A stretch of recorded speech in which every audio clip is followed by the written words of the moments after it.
We cannot hear you.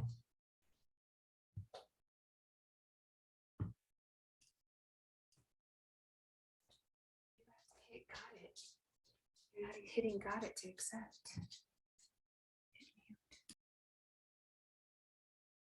Limit each topic to 30 minutes, including Q&A.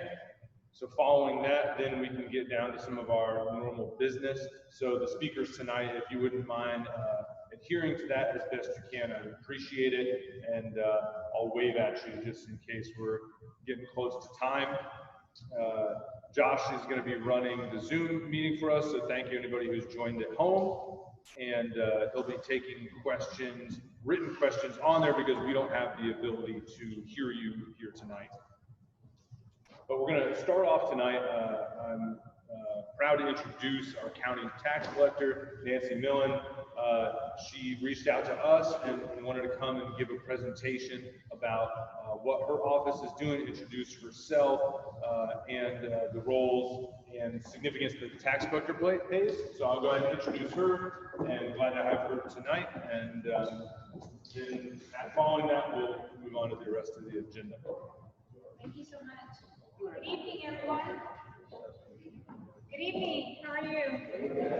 Thank you for having me. My name is Nancy Millan, Hillsborough County Tax Collector. Let's not use the mic, actually. The mic's not great. Okay. Thank you. I can talk about it. So yes, this is just I've been going around the county just to be able to give you a brief update as to what we're doing. I was elected, and I'm going to tell you a little bit about me. I've worked with the office for 30 years, over 30 years, and was going to retire. Ended up, long story short, I ran for office when Doug Belden retired, and won. And I'm so thrilled to be able to be in this position and truly make a difference in Hillsborough County, and some of the things that we're doing are a little bit different. Yes, I grew up in that organization, but when I ran on a platform that I wanted to provide accessibility, and that means bringing services out to our community, bringing the tax collectors out to the community, which is something new.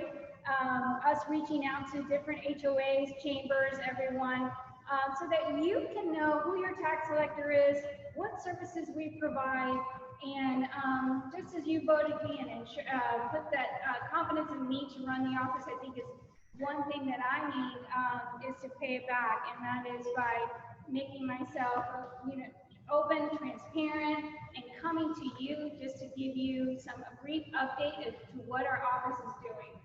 And so it's almost been a year. The tax collector's office is an office where we are the funding engine of Hillsborough County, and every citizen in Hillsborough County at some point or other has to touch our office. So it's a really essential, critical service that we provide, and that is that we provide, if you drive, if you have if you own property, if you have a trailer, if you own a business, more than likely you're going to be coming to our office or having some type of interaction with our office. And I could probably think everybody's had that experience with us, and we're not the DMV. That's something that we have the challenge of, but we are agents of the state. And so we provide many functions for the state, such as driver's license, motor vehicle registrations.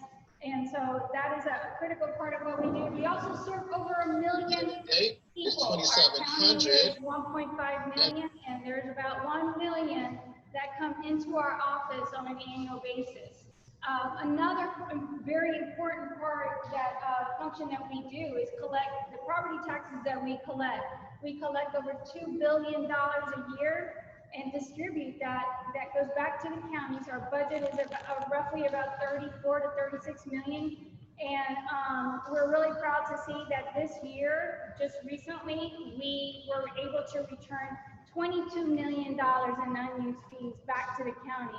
That money that we collect through property taxes is with the funding engine that I talked about that funds our schools, our infrastructure, and other services that that are right here in Hillsborough County. And this is a little glimpse of some of the things that a little glimpse at our operations. 2.1 billion, 1 million customers, and we received over 600,000 calls. During COVID, we experienced an influx of phone calls, which is truly a challenge. And so we've had to come up with creative ways to be able to serve everyone. And that's a little bit about what we're going to talk about in just a few minutes. We have 8 branches located throughout Hillsborough County. The closest one to you, obviously, is downtown at the county center on the 14th floor. We also have East Tampa that only serves driver's license, which is not that far from here on Hillsborough. South Shore, we also have our West Shore. It used to be the quiet little secret that nobody knew about, that you can go in and out if you didn't have a driver's license, which is a great partnership that we've had with AAA, because in that office we don't pay rent, so they allow us to be in there and have we have about a staff of about 5 or 6 people there, and it's a nice and convenient way to just conduct business and not have to go to one of the larger branches. A little glimpse of our team. I said we have 8 branches. We have roughly 383 team members. That's budgeted FTEs, but actually right now, just like everyone else, we are faced with the challenge of continuing to keep people in office or working.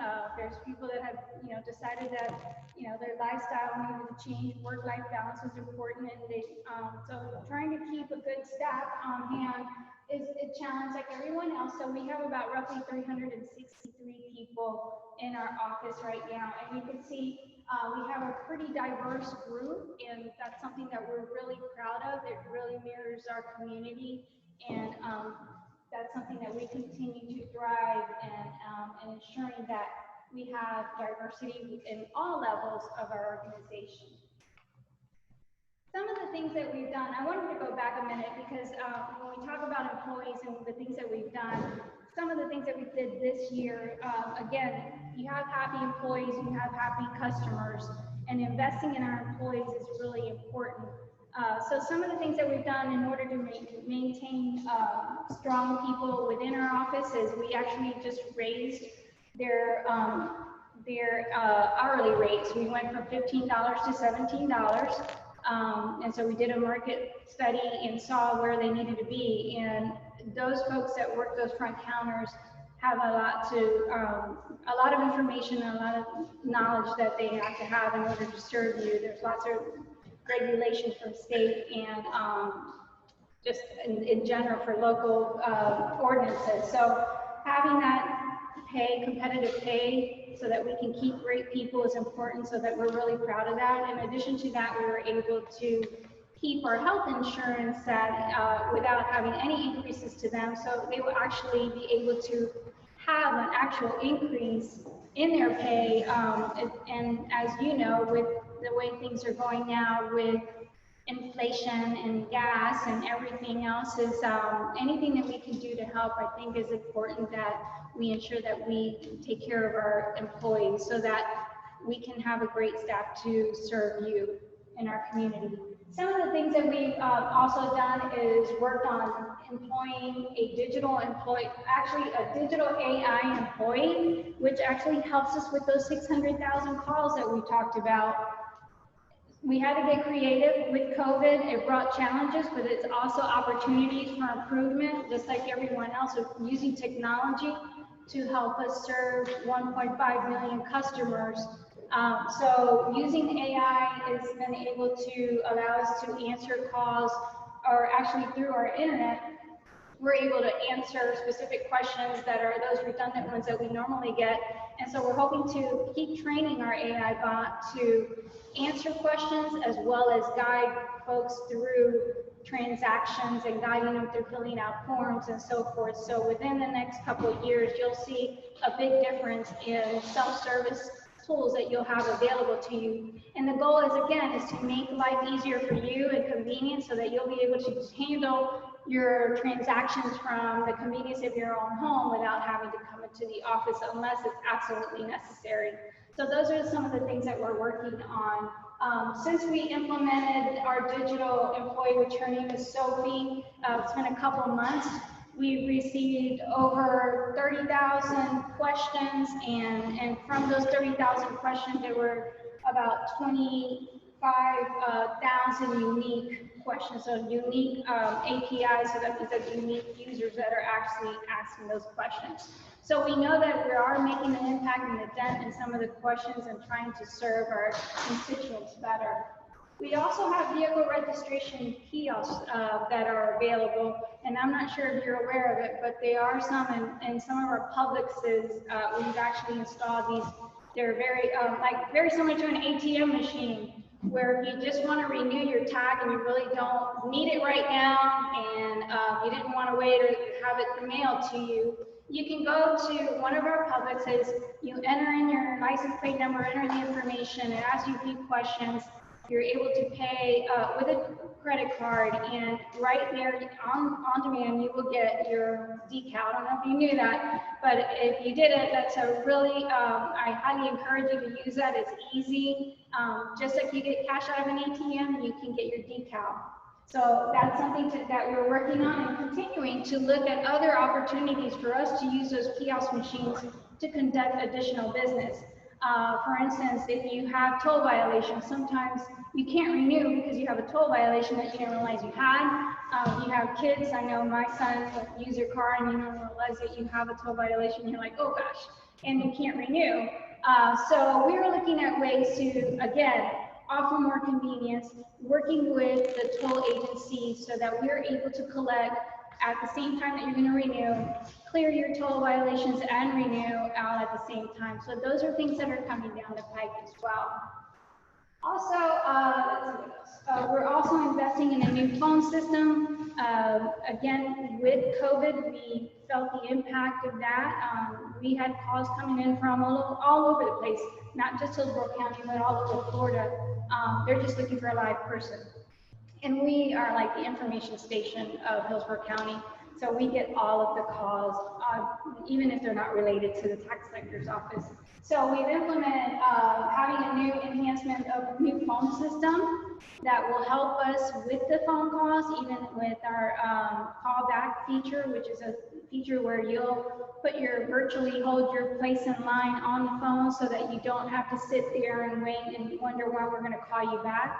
We'll actually get a message, and then when your turn is up in line, then an agent will be calling you. So that is another enhancement. Again, we are looking at all kinds of ways to improve our communication between ourselves and our constituents and offering more services. Let's see what else we have there. The new resident. Oh, and then we also have a new resident program that we're doing.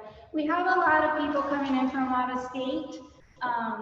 And so that is something that's a challenge when they come in. There's all kinds of things that they need to know, especially when transitioning with your driver's license and your property and everything else. So we are developing a new program, a new resident program that will offer a guide with different resources to walk you through a process of transitioning from another state here into Hillsborough County. That could require, changing your address and to a new driver's license, re-registering your vehicles and transferring titles from another state to Hillsborough County. So there's a number of things that people don't actually think about until you're in that situation, right? And so we want to be able to make it easy.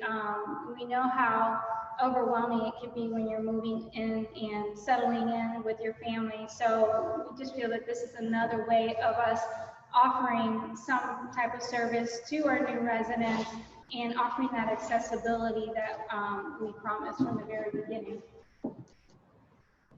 We also are very involved in our community. So all of our employees are, we talk about social responsibility. So we really stress the importance of giving back to our community.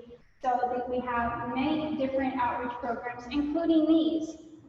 This is an important factor. And it's simply not just me here talking to you. I want to update you, but at the same time, I would love to be able to hear from you and get feedback. Obviously, our office isn't perfect. No office is perfect, but the only way that you can improve is open up and be ready to, solicit the feedback the good and the bad and the ugly, and be able to address it and find solutions. And my hope today is that you get to meet me, but also at the same time, hopefully I can hear from you in the future. If there are things or concerns that you have in your community, I would love to be able to hear it and try to come up with a solution or even an explanation. I think sometimes people just want to hear, you know, this is how it is, or explain, you know, that sometimes as agents of the state, we don't always have the flexibility to do certain things. I will tell you, here's a perfect example is in the last 2 months, we've had outages in our offices. An outage in our office, or actually when the driver's license system goes down, it's bad, especially on a Monday morning when you have a line outside and you are not able to serve your customers because there's a system outage. Your reaction is like, oh my God, and the customers aren't very happy. The problem with that is people will think it's the tax collector's office. Well, we're agents of the state. The system we use is a state system. So when there's an outage, we have to make a phone call because it's not our system, it's the state system. And I know it sounds like I'm passing the buck, but it really isn't. And that's what people don't understand is that being an agent of the state, we are at their mercy, and we're working really hard legislatively and with the state right now, is so that we can really tighten this up so that we don't encounter these issues. Right now, there's 67 counties knocking at the state's door and wanting answers so that we have a system that's reliable so that we can serve our constituents. So those are some of the things that some folks may not realize that are happening, and those are the ones that I want to uncover and hopefully address so that you understand what we're going through, or even understand the process of how it works, and hopefully that we can come up with some type of solution in the future. Anything else? This is another example of us really giving back to our community and getting involved, is that we just implemented a program called Kids Tag Art, and that's Scully, he's our mascot. And what this is that we're soliciting sponsorship, but we're also having 5th graders from Title I schools. We currently have about 21 schools that are involved, 27 schools that are involved, where the 5th grade class designs a license plate. Those license plates are vanity plates that we then produce, and we offer them up for sale for their families and friends. All of the funds that are raised, including the sponsorship money that we need up front to cover the cost of producing the license plates, go back to those art classrooms. So we all know that teachers spend a lot of money in their classrooms on their own, purchasing supplies. So this is just an added way that we can work with our community partners and give back to our kids, you know, not only so that they are open to the arts and everything else, but we're also raising money to give back to those teachers so that they can continue our programs in the schools. So that's pretty much it. If you have questions, I know that we're limited on time, so I was trying to rush. But You're good. okay. So if you have any issues or anything that you'd like to know about, I'm open. Any questions? Any questions for anyone? Yes, ma'am. The children's car, right? What do they do? Can they put them on the car? They can put them in the front, their vanity plates. We're also selling keychains and little things that the family can buy and just have it as a keepsake. There also will be winners. We're really proud to have Jared Brooks Foundation as part of our sponsor, and Suncoast Credit Union, who is our title sponsor, who gave $25,000 right off the bat to help us launch this program. And that's really exciting, again, because we know the need in our Title I schools right now, what they're facing. So anything that we can do to contribute, it's really exciting. Yes, ma'am. Yeah, we have 2 Title I schools in our neighborhood. Are they involved? Which ones? Tampa Heights Elementary is what? Tampa Heights No, Elementary? and who? And what's the other one? They were all invited, and so far, this is the first year we're doing it in this county. It's other counties in the state, And we have 27 of our Title I schools who did sign on to do it. So next year, if you know someone there, tell them that they're missing out on some money because all the schools that participated are going to get the money from this program. Yes, it will be divided up depending on how much we raise, and so we're still trying to get additional, oh my goodness, it was a flying friend. We were trying to get more sponsorships even as we go through the program right now. Again, the whole purpose is to try to get back to those classrooms. By the way, this is my Director of Community Relations and Communications, Deborah Belanti, and back here is Carla Hill, she's our Community Relations Coordinator. Again, these are some of the things that we're trying to do. We really want to continue to stay in touch with groups just like this. I was born and raised right here too in Tampa Heights. I was in Taliaferro, Nebraska. We're city girl, and really proud to be here to represent our neighborhoods and really do whatever we can to improve. Yes, sir. And over here is you, my virus over here.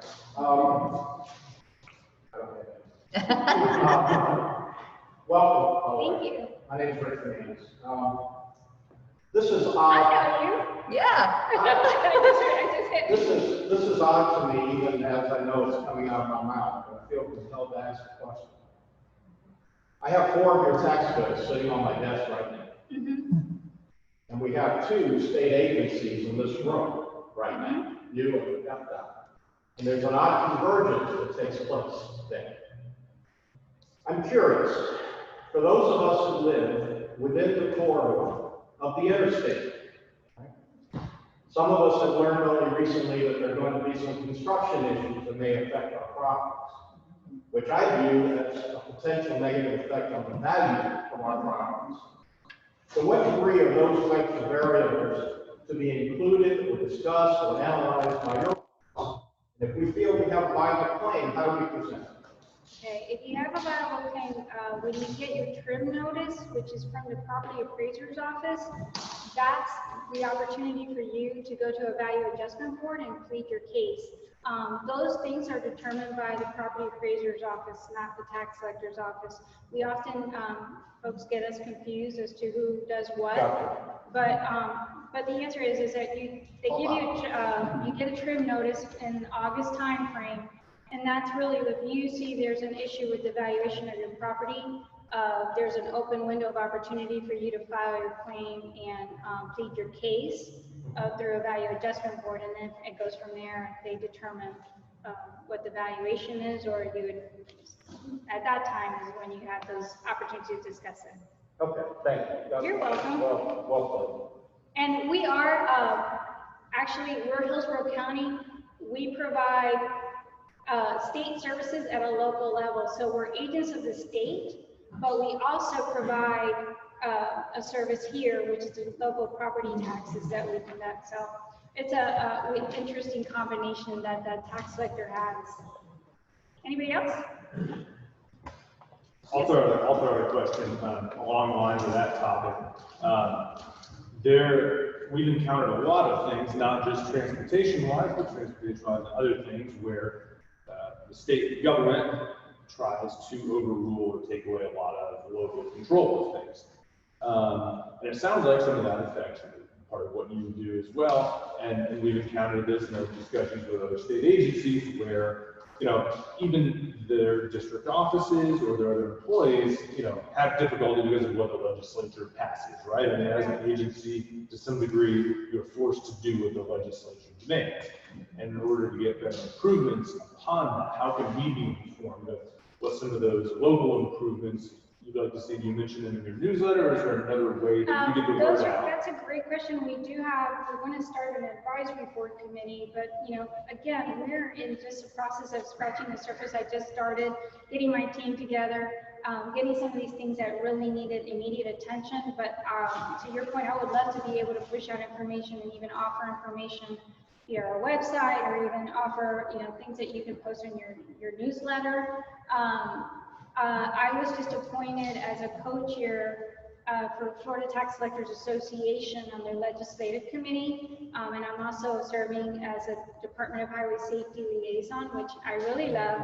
because it really puts me right there in the thick of things, and knowing what's happening, it gives me an opportunity to really look out for the constituents of Hillsborough County and be able to see things ahead of time so that we can come up with ways, if it's going to benefit us or hurt us, you know, what are we going to do? And so our Tax Ledgers Association is pretty active. I intend to do the same thing. I've talked to, I'm building those relationships with Hillsborough delegation so that when there are these issues that really impact Hillsborough County, that we're ready to see them through. But to your point, I would love to be able to do that in the future, and that's something that we could probably look into once. Again, this is my first year in January, it'll be a year, and just getting settled in and addressing some of those immediate issues is what I've been really focusing on, and we've done quite a bit in the months that we've been there, but I feel like we're just scratching the surface, so thank you for that suggestion. Anything else? Well, with that, I am so appreciative again of you allowing me to take time to talk about our office. Again, my door is open. I have contact information here, then I can leave with yours, and you have brochures. Anytime you need something, or even if you have concerns, please do not hesitate to reach out. So thank you so much, and I hope that I can come back and update you with other new things, or find a way maybe online or through your newsletter. So thanks. Thank you.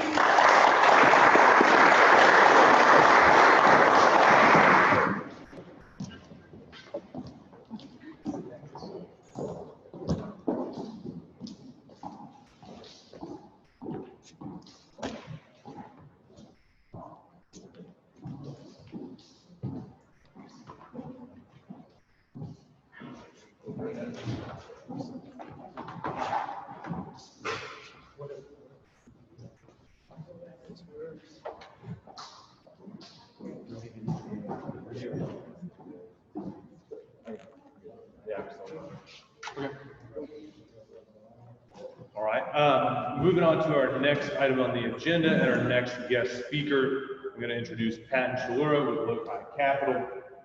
He is a local real estate investor and is working with a team with some other local partners as well to develop a large property along Florida Avenue between 7th and Oak here in the historic district. They've been very outgoing and communicative with our organization, have met with the board several times, but Pat's come tonight to present to our General Association about their plans. They have an upcoming rezoning hearing with the city that's on the 9th, yep, December 9th at City Council.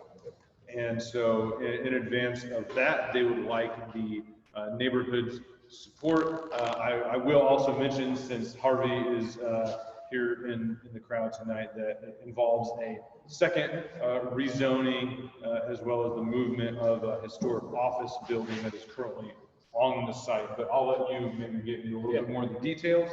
Cool. Yeah. Hey everyone. Stole some of my thunder, but I'm Pat Chalura. I'm representing Loci Capital. We're a Tampa-based private equity firm and real estate developer. Us and Maifly Development head the development team. Maifly is a group of two brothers. They put together a team about 10 years ago, and they developed for a large period of time, largely student housing, and then recently have kind of rolled into conventional apartments. As you can see up here, we've got a pretty good group of consultants and people helping us out with Dark Moss. They're located pretty much directly next door to our property. GBMM, Tyler Hudson, I think he was a member here at some point, right? Or on the board. And then specifically Saul Fleshman of Fleshman Garcia. He's done a lot of the large projects in the Tampa Heights Historic District, like the elementary, the YMCA, the Metropolitan Ministries expansion. So we brought him on to really help us through the ARC process, which I'll kind of touch on. As Brian said, we're here seeking support for the PD rezoning and the proposed alley vacation, and then secondary support for the relocation of the historic structure. So, as you said, Harvey's project is not directly tied to ours, but it's very relevant to our project. And I wanted to emphasize that we will come back here in early 2022, assuming the successful rezone, to discuss the certificate of appropriateness process. So the way to think about this is, we're seeking approval for or support for kind of the box, and then we're going to come back again and have to go in front of the historic review board for the skin of the box, right? The facades and the materials, the color schemes, and all that type of stuff. In terms of the location of the site, as Brian said, it's located at the corner of, well, I consider 7th Avenue in North Florida. It's located within the Tampa Heights Historic District and within the Tampa Heights Urban Village. And it comprises the entire block. It's about 2.5 acres. To touch on Mr. Schomburg's project real quick, there's a contributing structure in the northwest corner. You can see the National Historic District kind of jogs into our property right here. And then the local historic district wraps it. Harvey's plan is to relocate the home right here, directly across the street on North Morgan. Stays within the historic district, and I'm sure we can share his project with the public, right? At some point. What he's planning on is pretty impressive. And I think it's going to be just an amazing project. That hearing is on December 6th.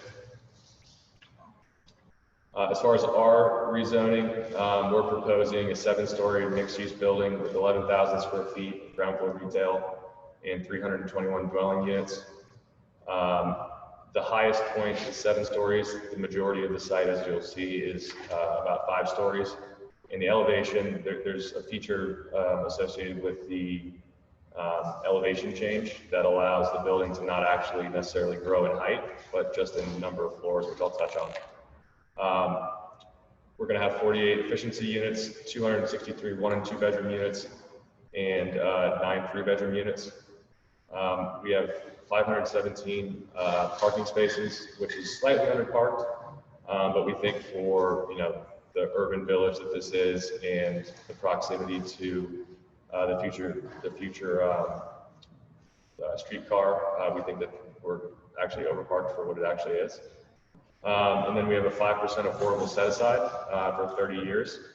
I can, as of about an hour ago, say from talking to the board, a lot of input was, you guys want to see more affordable housing in the context of everything that's going on. We're finalizing an agreement with the city now to increase that 5% to 10%. And we're excited about it. It's not finalized yet, but that's truly us just kind of trying to do the right thing. So here's the site plan. This really shows kind of the cross-section, the floor plate of how it's going to be. You have the internal parking structure with access from both the north and the south. And then you have 2 kind of courtyards wrapped by apartments here and here. Small courtyard, large courtyard. And then commercial along 13,000 square feet of commercial here and about 6,000 square feet of commercial on the northwest corner. Somewhere in here, there's going to be about a 5,000 square foot amenity space in clubhouse for our apartment building. It's just really going to depend on where and how retail leasing goes as to where that's going to fall. Most likely it'll be here. We're trying to carve out a section per the board's input for some sort of actual retail use. So we'll see how leasing materializes. Here's some kind of blank elevations of the project. This one right here is on Florida facing east, from Oak facing south. From this says East Avenue. This would be Morgan facing west, and then over here this is facing north. You'll notice that the feature that I was kind of mentioning was over here we're 5 stories.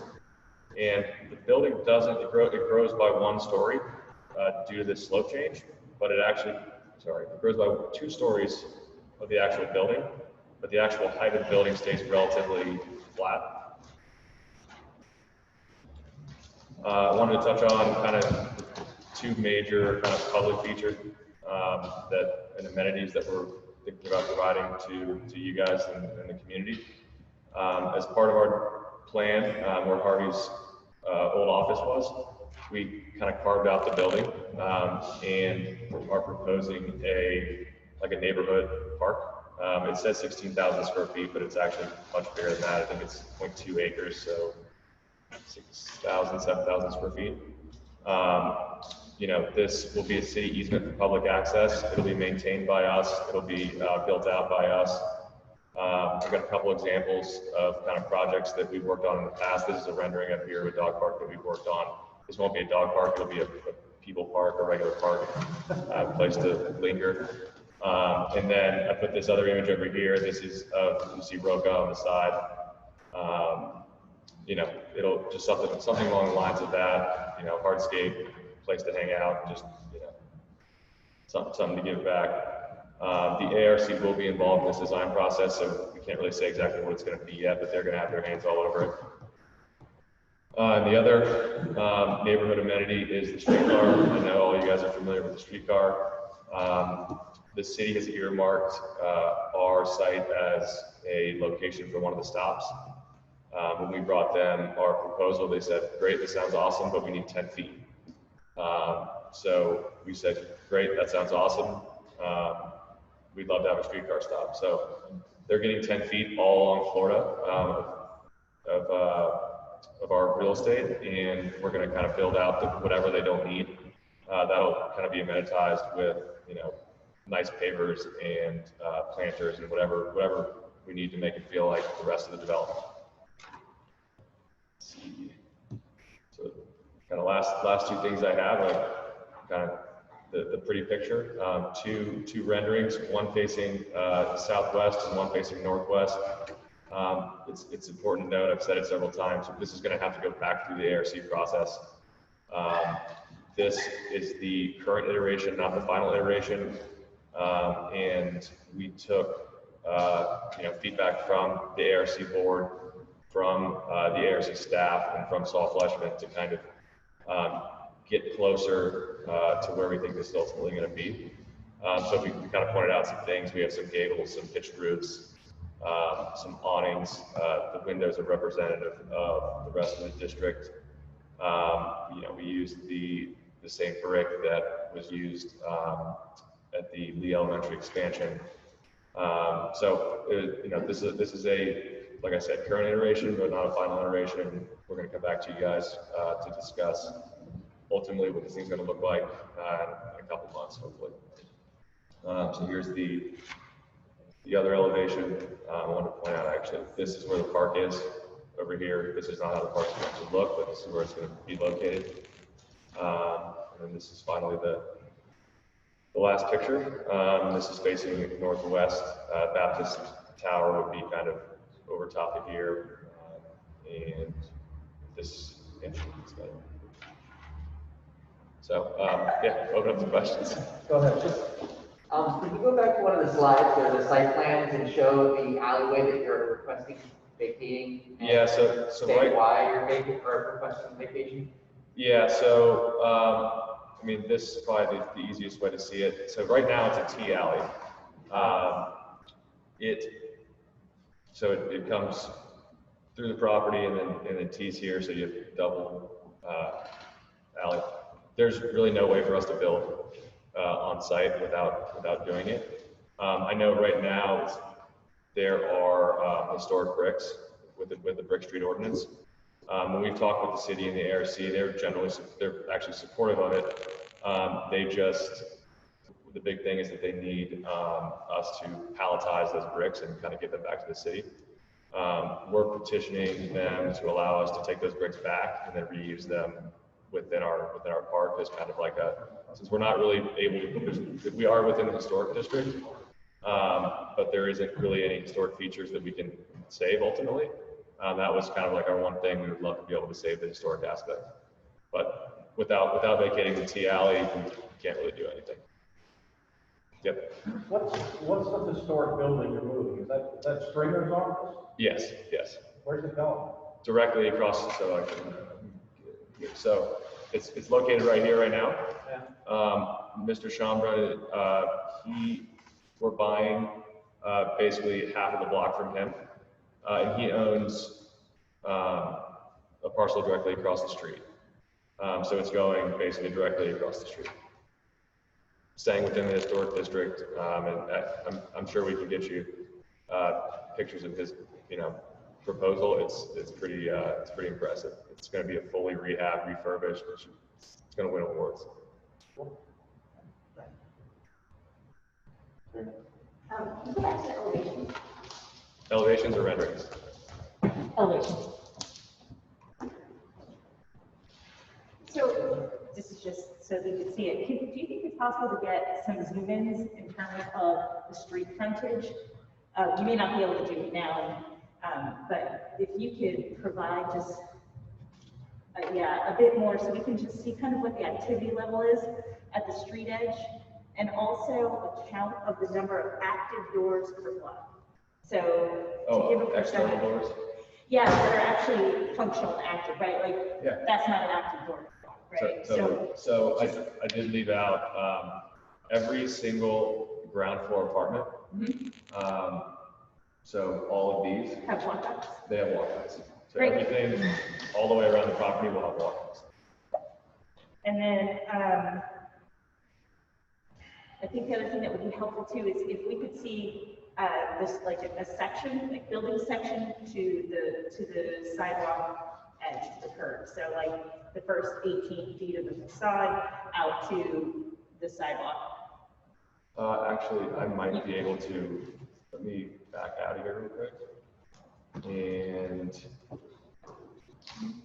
bear with me.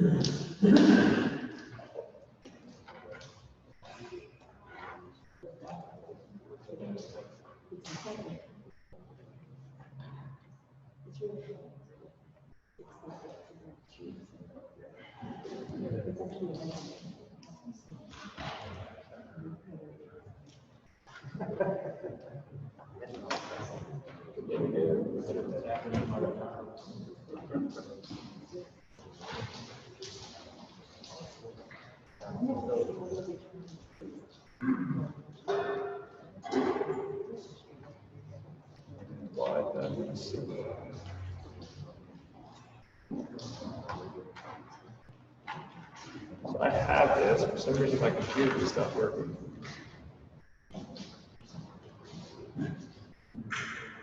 Yeah, lost signal. There it is. Okay. So here are, so this is, we took some surrounding properties. This is up here. This is the approved historic, the approved townhouse development, Victorian ones. Which is catty corner to you, right?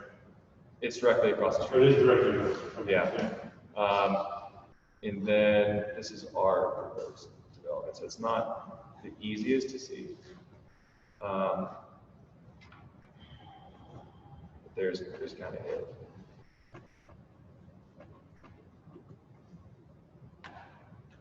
So on this first level, you were talking about some of the awnings and things like that, like. Yeah. If you have, so as you guys add detail, like kind of seeing what that relationship of building to pedestrian zoning is would be excellent. For sure. So truthfully, we haven't gotten that far in the design process yet. Like I said, we're looking for, like even this type of stuff up here. The ARC said, it's funny because you have the ARC is a collection of largely kind of different opinions. Yeah. And one person said they liked the pitched roof and the, what Saul Fleshman had recommended, and then one person was like, I don't know if I like that. So we're going to have to work with them as we move through the process. But totally understand that's something we'll put together, and we'll have beautiful, like very intense renderings of this whole thing by the time we're done. Excellent. And my last question is how you determine kind of the bedroom mix from 1 bedroom, 2 bedroom, 3 bedroom. So you guys have done a market study to figure that out, or? Yeah, we did a market study where we had a management company do a market study kind of for us. We're, I'm capital. My group is typically largely capital. My partner is the vertical guy who does the development, and we largely, I think my company is very good at kind of understanding what the type of unit mix is, but it's always best to have a third party kind of do that for you. But one of the biggest things we saw in the area was, you have the Pearl, and you have a bunch of people that want to live down here, but you have super high rents. And the easiest way for us to keep the rents in a reasonable level is to provide smaller floor footprints. So a lot of our units skew to the smaller side, so that we can, make it work for, So will the affordable units be a similar percentage of the other unit types, and will they be floating units? So we have to work that out with the city, because it just devils in the details there.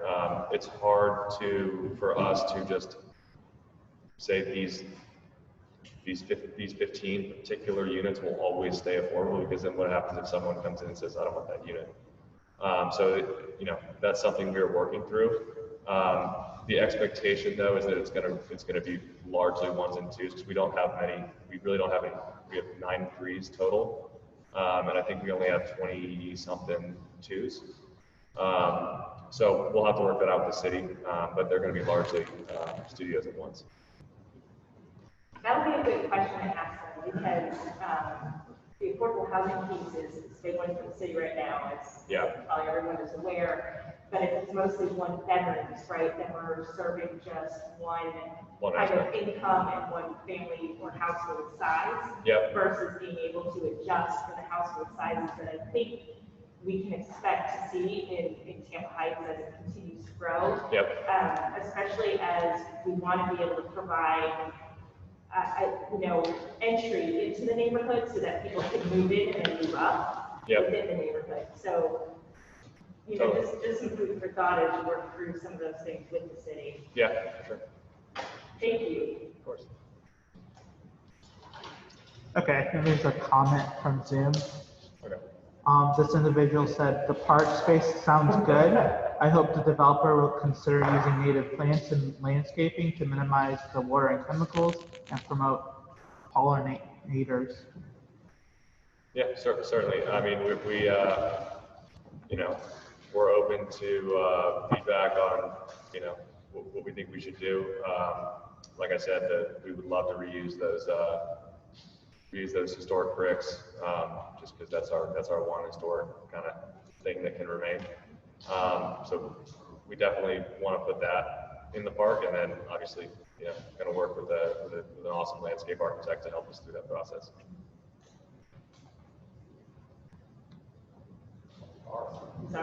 Anything else from Zoom?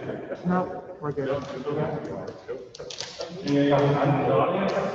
All right. Thank you, everyone.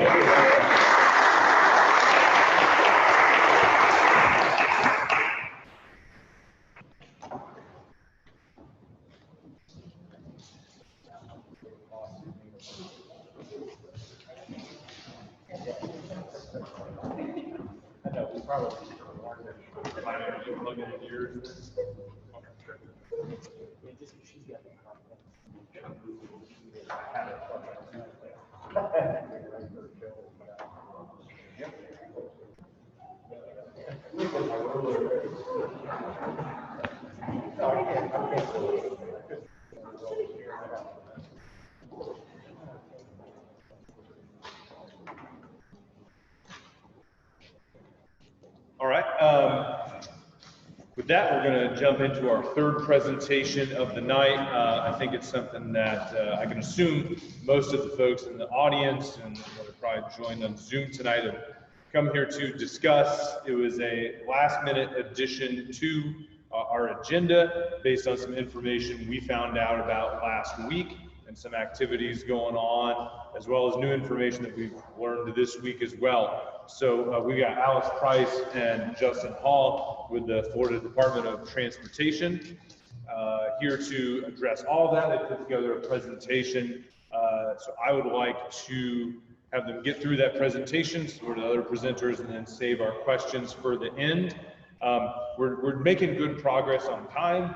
I imagine we may need to spend a little bit more time on this issue tonight, but I would also like to have everybody just be mindful of your comments, keep them solutions oriented, productive, pointed questions, and we're going to hopefully have a productive conversation and leave here tonight with a path forward.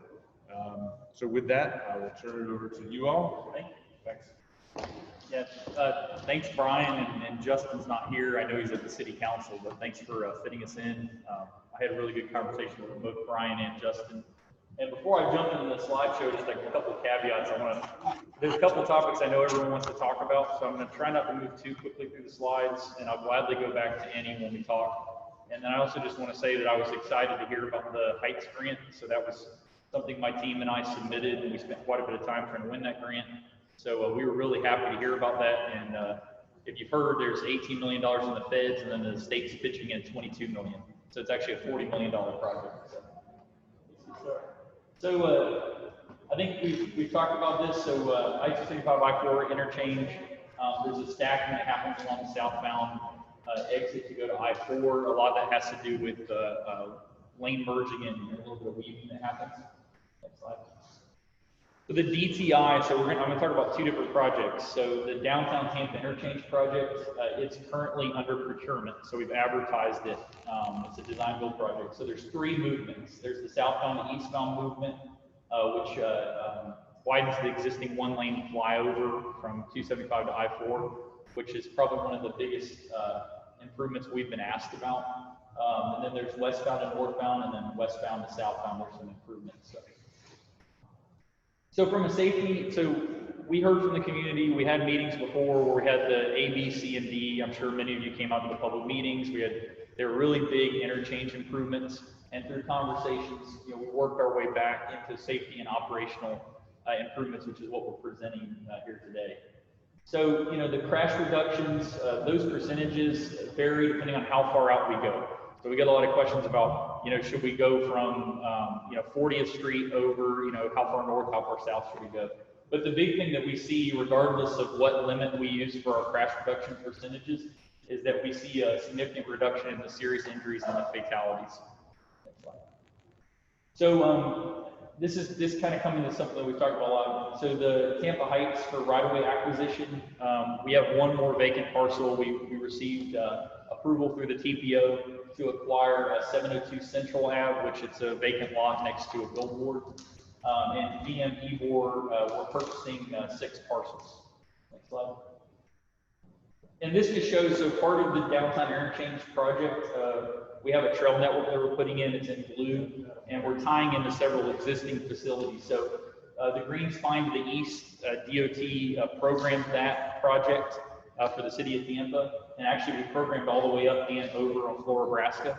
So that'll tie in, all this trail network will tie into 21st, 22nd to the east, to the park to the south, and then obviously Columbus Drive and then the green spine, which goes up through Flora, Nebraska.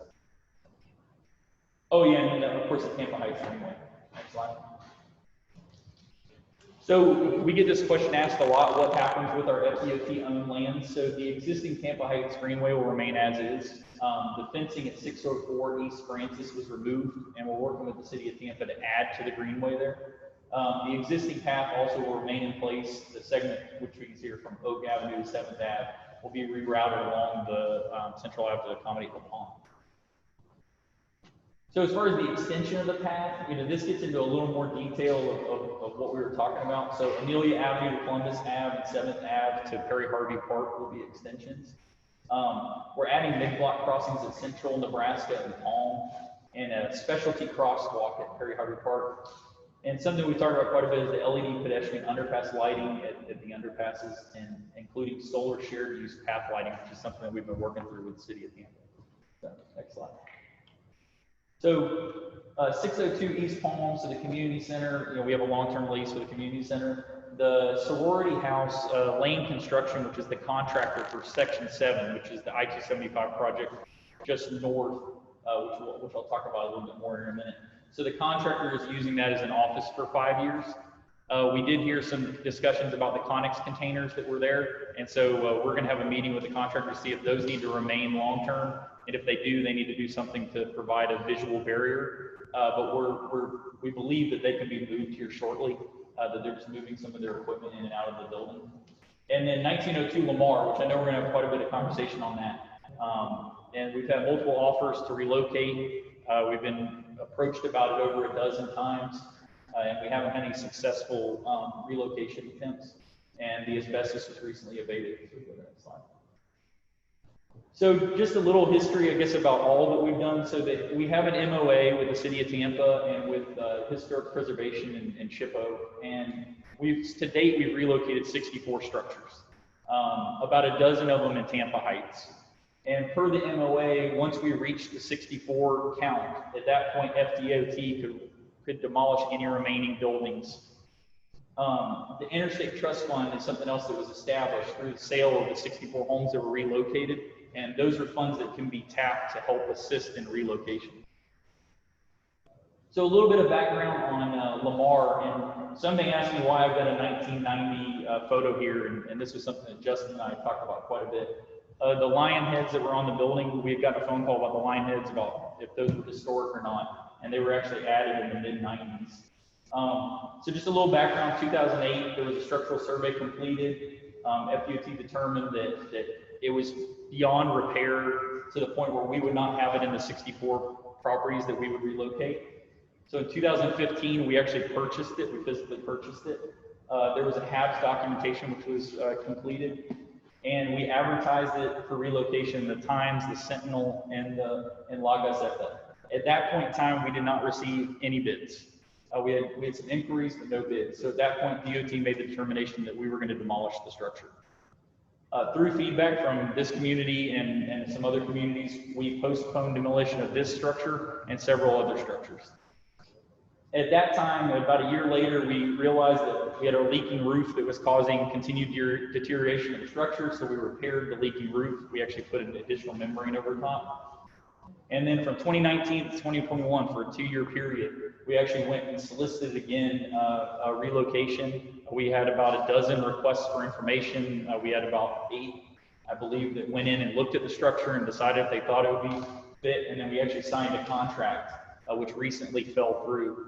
And the reason why that contract fell through is they were looking at moving it to a lot that they owned. And through the city of Tampa's process, the variance was denied due to, at the public meeting, several of the neighbors of that property came out and fought against the variances.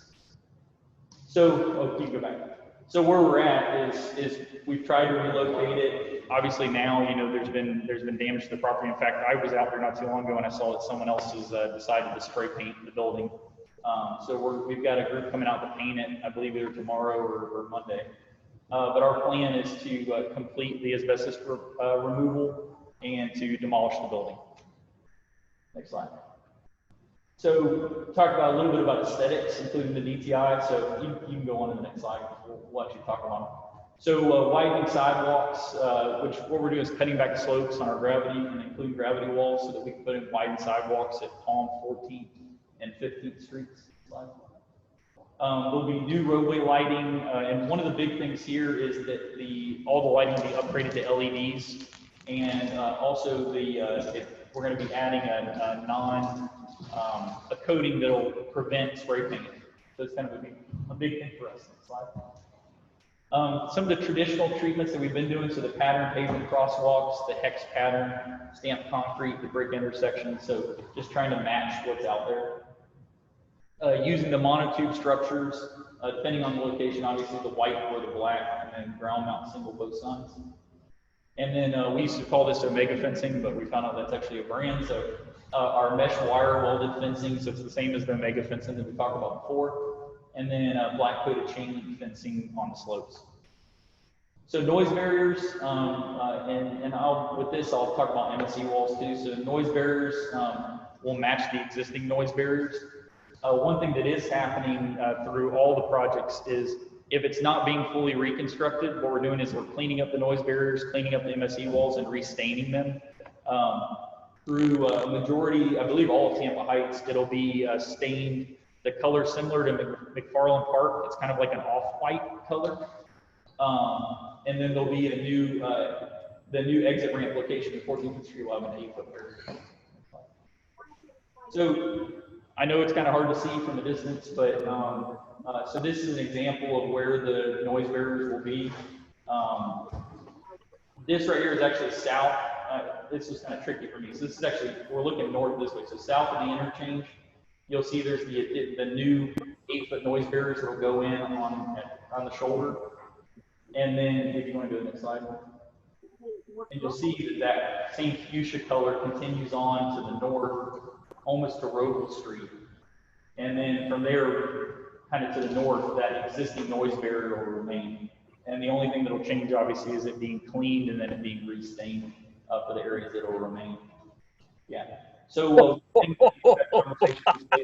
of my team talked to Rick Fernandez about the location of the noise wall. And so we do have to straighten the MSE wall. And that's to be able to receive the future second lane that goes over to I-4.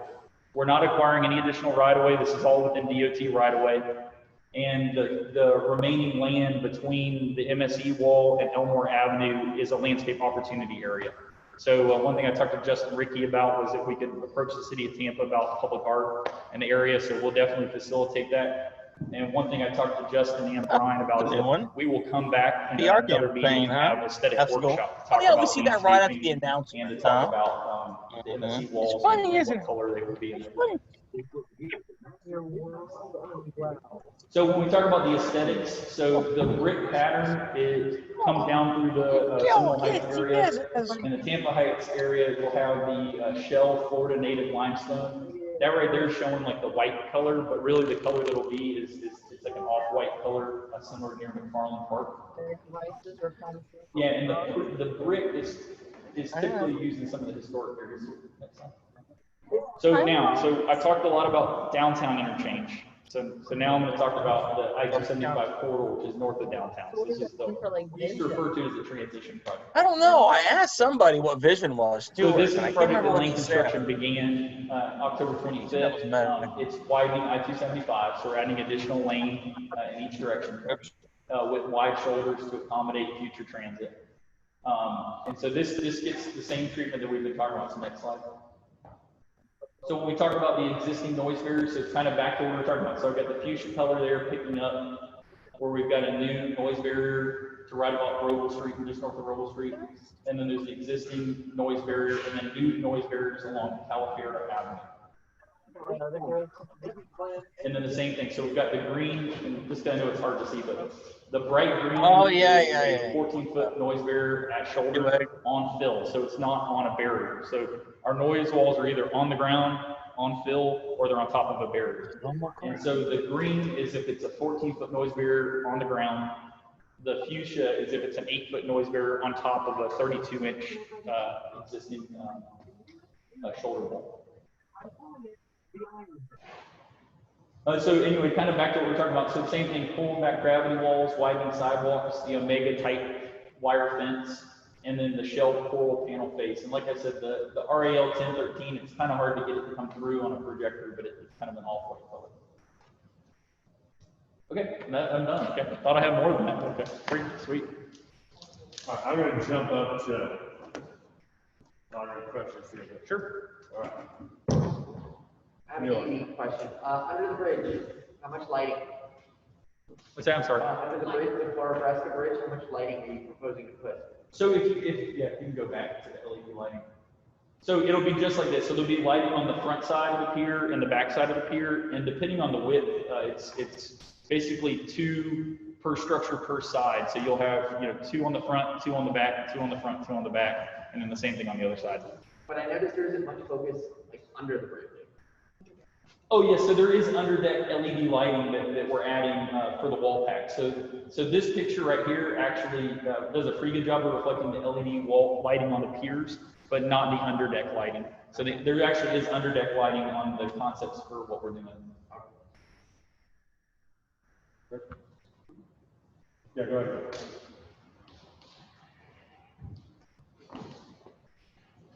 Alice and Mary Lou and I got together last week for coffee. We were at 3 hours. here at 1 o'clock this morning talking about all this stuff. I'm just gonna focus on one thing. And that is the wall that's intended to be moved along Elmore. Yes. For the true up of the wall in addition to the lane. Yes, sir. I live on Elmore. There are others here that live either on Elmore or nearby. I'm going to be all over this for the next however long it takes to stop this from happening. But since we are facing this, for those of us that live there, what exactly does it mean if you're going to move the wall, as I understand it, 12 feet, right? For those of us that live on that street, what does that look like? When does it begin? What does the construction look like? What kind of equipment is needed? How many men need to be there and women need to be there to do this? At what time of the day or night are they going to be working? What kind of ground vibration might we expect? What kind of dust production might we expect? You're going to disrupt our lives. I don't know how long, and we need some detail. We'll probably need 10 more meetings about it, but to the extent you can address it in the limited time we have, please try. Yeah, so in front of your house, the wall doesn't move. The MSE wall's the same. Okay, I know. What I'm gonna do is I'm setting the stage. So what you see in front of your house, the strip, the wall, that's pretty consistent of what it'll be along the whole way. So the wall will move, and the 12 feet, it varies, right? It varies how far it's moving because it's truing up. It's just gonna be a straightaway. But the distance between the wall and the back of curb is consistent with what you see in front of your house for the entire stretch, all the way down to Columbus. And that's one of our landscape opportunity areas. So trees, bushes, things of that nature. Okay, but what does it take to do that? How long does it take? What effect will it have on us while you're doing it? Yeah, I mean, as far as construction duration. What's that? Sorry? I'm sorry, I can't hear you. Gotcha. Yeah, as far as the construction duration, so the entire project, depending on which project you're talking about, we have a 3-year construction duration for the other, and I believe it's just shy of 3 years on the other, for the DTI. And as far as the construction duration on the walls, I'm not sure of the exact duration on the walls. I'd have to follow up with you on that. As far as the noise is concerned, if you're asking me the actual noise associated with putting the actual MSE wall, the actual panel up, the panel is not going to provide the noise. It's the work to bring the dirt in, to add the fill, things of that nature. But that's the general construction. I mean, there's not an individual item that I can say, this is when it's going to occur, and this is when you'll see the noise, because it's just the general roadway construction. I mean, if you, there's piers for bridges, I mean, that makes a certain amount of noise, but as far as the actual MSE wall construction, I mean, that's part of the general construction. I can find out, I can get a construction schedule and see if I can locate in that area, when they'll be there as far as phasing is concerned. But I mean, I just looking at it, I can't say. Yeah, and so for in kind of 1.2, so in the transition, so here on the slide, we've got a black line, right? And so just south of Robles, that portion is part of the downtown interchange. So the downtown interchange construction, we don't have a contractor yet, so we're under procurement for that. So the portion on the right side of the black line, the portion basically just south of Robles, that portion is constructed as part of the contract that's currently under design or under construction with Section 7. So, I mean, I can try and follow up with you. I mean, I can see if I can get a construction diagram and see when they're going to construct there, as far as like, and when you're asking about how many men, I mean, that's the means and methods of the contractor. Justin, I mean, you're talking about devastating the micro portion of our neighborhood for some, I don't even know how long a period of time. You got to do a hell of a lot better than, we'll look into it. Right? What I'm telling you is the general construction duration. I have about 3 years. There's about a 3-year construction period for the project to the north, and there's about a 3-year construction period for the project to the south. So if you want to ask me a general duration, I would say 6 years. 6 years. And during what period of that are we talking about being under the cloud of the wall construction? For that stretch of wall, I'd have to look. And like I said, the portion to the left, I don't have a contractor on board, so I don't know their schedule. So until a contractor comes on board for the portion left of the line, I wouldn't even know when they would get there. If they get there in the beginning of the project, in the middle of the project, or the end of the project. I'll see. I'm going to try to skip around, and Mike's had his hand up 2 times. So we talked about the texture of the walls, one being the shell embossment and the other one being the kind of brick. You said that our area was one texture because of the shell embossment? Yes. that same place as the historic district, and especially this area for business historic district, why would we be more historical than the regular district?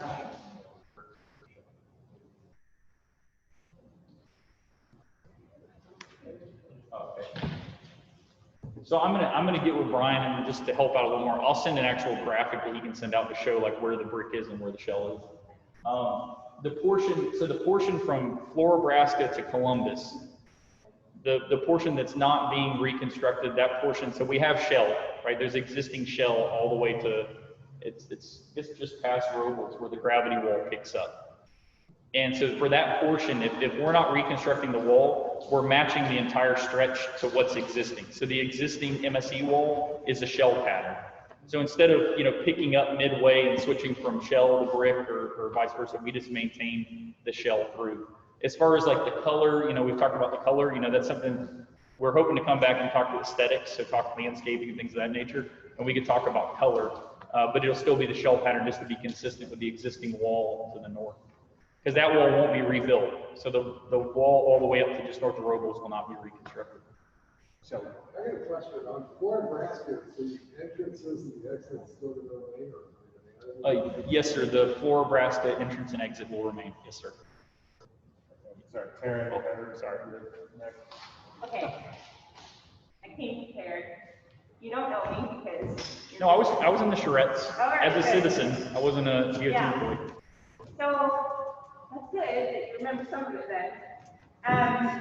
I have a number of concerns. You want me to come up here? Yeah, so, yeah, thank you. Yeah, let's ask. All right. Okay, flip this open so that I can use it here. So those of you that know how much it'll stand on, so I can actually get it to work here, but it might not. Okay. I can be your man. You want to do that? Oh, no, all right. So when we did all those workshops, and many of you were there, and I served at the time as a neutral facilitator, though I lived in the neighborhood, and many of you, knew how hard that was. There were a lot of things that we covered during that time, and I think a lot of concerns that came out. My concerns about this is that there really has not been a process of that type addressing this project. And for an area that is as sensitive as Tampa Heights, I'm really disappointed in FDOT for that. And I will be flat out when I say that this area, this neighborhood in particular, has borne the burden of systemic racist policy that has devastated this neighborhood since the 1950s. That is what brought the interstate here. Work that widens and disrupts this neighborhood is further perpetuating those policies. The racist policies that have created the wealth gap, that have created the devastating effects on Tampa Heights, the isolation, the divestment in infrastructure in this neighborhood over a long period of time. The people you see here are people who have purchased historic homes, invested in this neighborhood, and continue to care for this neighborhood. So I want to hear more passion and interest from FDOT in understanding these issues, because these are real. And when Mike talks about the brick, I need everyone to understand Tampa Heights is the historic district. We are older than Seminole Heights. If anyone's going to get brick, and I mean this, right, it's Tampa Heights. Because there is something to materiality that says we care about things. And that is a very, very small thing for our neighborhood to ask. So I wrote this before I came because I was trying to organize my thoughts. And our neighborhood really still has a number of equity issues that we deal with as a result of the removal of homes, the building of the interstate, and the continued widening and projects that we have faced, including just simply talking about it. It causes anxiety among the people, the residents who live here, many of whom have been left out of the economic process of owning property or being able to increase their property value. And Tampa Heights only recently has seen a true increase in property values. And I've been in the neighborhood since 2009. So this is going to be devastating for these properties that have recently gained value because of all of the effort and infrastructure and money that the city has brought in and new developments have brought in. This is going to counteract that. Kathy Castor and others with the city have brought in $18 million for the Complete Street project to help connect Tampa Heights to Seminole Heights and further north through BRT. That is through the RAISE grant, which has everything to do with equity. This project does not, and it needs to. We can no longer in 2021 going into 2022 ignore issues of equity. We can't ignore issues of the health risks that this construction are going to add to this neighborhood that already has significant health risks, significant pollution, and significant small particulate matter that has been carried through by people traveling on that interstate. As you widen it and you add lanes, we're going to add cars, and we're going to see more of that, in addition to the construction dust. Additionally, our property values, right? Those properties that are along interstates are traditionally lower than properties that are inland, away from the interstates. This is something you can map through GIS, you can look at property appraiser sites, you can go through that. I will give a true story, and I can show this to anyone who wants to see it. Adam and I had our home appraised last summer. We live immediately behind. Our home faces Central Avenue. The backyard of our home, we can see the interstate. One of the line items from the property appraiser that came through our home said, proximity to the interstate is close, though it is not extremely visible, so it doesn't degrade the value that much. You bring that wall closer, you bring that wall higher, that will change. And that is true. And so when people tell you about property values and this degrading their values so that somebody from another county can get to downtown maybe a few minutes quicker, or maybe you think you might reduce accidents, but really you're going to add additional cars, so we're really not sure if that's going to be the case. These property values need to be assessed, they need to be reviewed, and the economic study that this community has asked for since 2016 needs to happen. It was promised. Alice, you know it was promised. You sat in the meetings with me when it was promised. It has never happened. We have never seen it. It hasn't been done, and it needs to be. That looks at our property values and what's going to happen to all of them.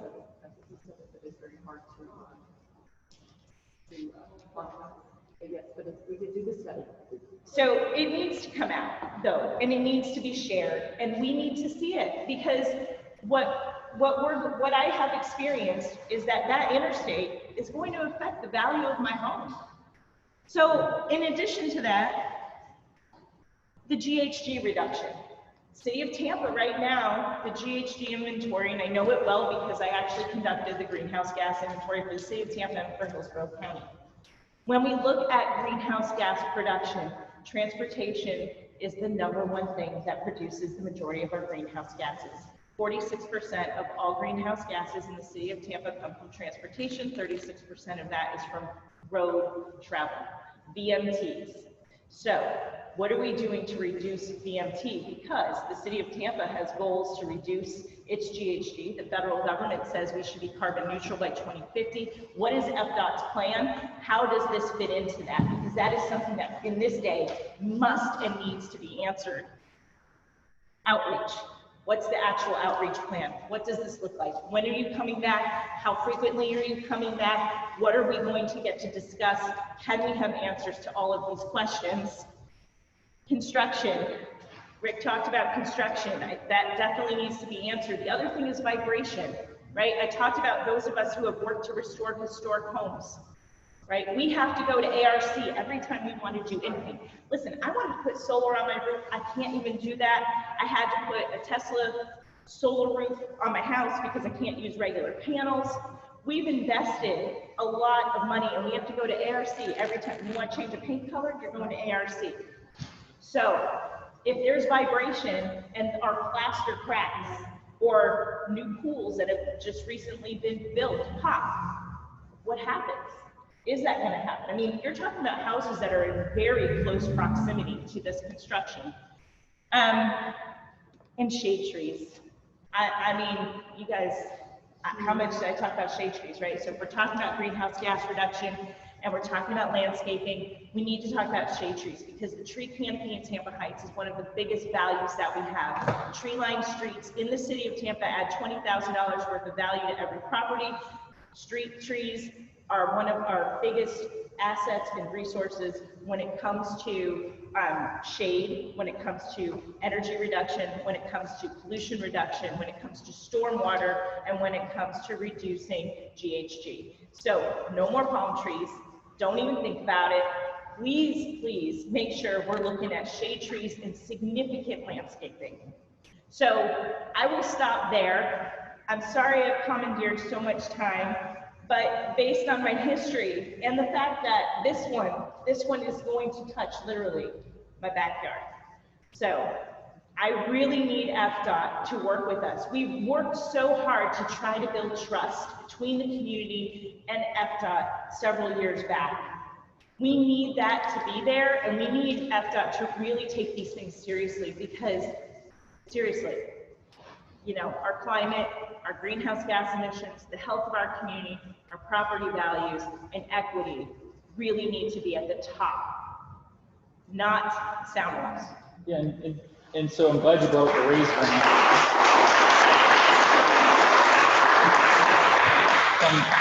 I'm glad you brought up the raise grant because I addressed that when we started. So DOT actually was the applicant for the raise grant, and we pitched in $22 million. So it's actually a $40 million project, and that was partly to address equity. I mean, I wrote that application, so I mean, I know, you know, what we promised to the feds and what we're trying to do with that project.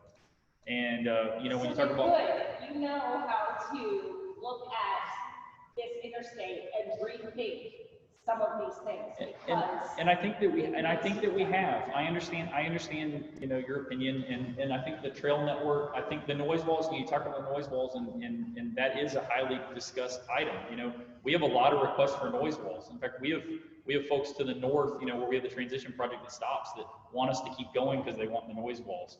And the walls aren't getting taller. The walls are getting closer in certain areas. Certain areas they're not. But they're not getting taller. The height of the wall, you know, it's the same. It's an 8-foot wall. I know people ask for things. I know they ask for sound walls because they think they're extremely effective. In their mind, it sounds like something that should be. They're not nearly as effective as what people perceive them to be. Personally, I'd rather have lines of trees and landscaping because they're going to do a lot more benefit than a wall that's solid and going to just bounce other noise off of it. And you're going to have both. So along Elmore, the plan is to plant trees, and we agree. The palm trees, we've talked about this. So when we look at our trees, it's either an oak tree if the root box can fit. If the root box can't fit, then it's a winged elm, which also its greenhouse gas reduction is dramatically higher. I mean, palm trees is like next to nothing. So, you know, what we're planning now is we are focused on trees that plant, and even on the east side, I was part of a tree inventory that we did, you know, when we looked at the DTI improvement and even to the north, especially on the east side, because we had a lot of old growth oak trees that were immediately in our right of way, and we were avoiding a significant number of those trees. And even with the trail, you know, when we reimagined the trail with the city of Tampa, you know, we made sure to meander the new trail connections, you know, under the tree canopy, because we know that, hey, let's face it, I mean, I was one of the project managers on the Good Neighbor Trail in Brooksville, and building a long, wide trail with no coverage, you know, in Florida. I mean, realistically, I mean, I'm 250 pounds, I'm overweight. I don't even want to be out in the middle of the sun, you know, riding my bike, let alone, you know, that. So I hear you. The greenhouse gases, we're trying to address it. Okay, sorry. No, I don't want. Okay. The chain link. Yeah, no. We need real fencing. We need The only location that, the only location that there's chain link is on the slopes. And the only reason why that it's on the slopes. They degrade the neighborhood. Chain link fencing degrades the look, degrades the feel, it degrades the neighborhood. This is a neighborhood that has been trying to rebuild itself since it was destroyed by federal, state, and local policies in the 1950s. And the mesh wire, so the mesh wire fence, the Omega fence, which is the fence that we put in along the Tampa Heights Greenway and that we've used, that cannot be used on a slope.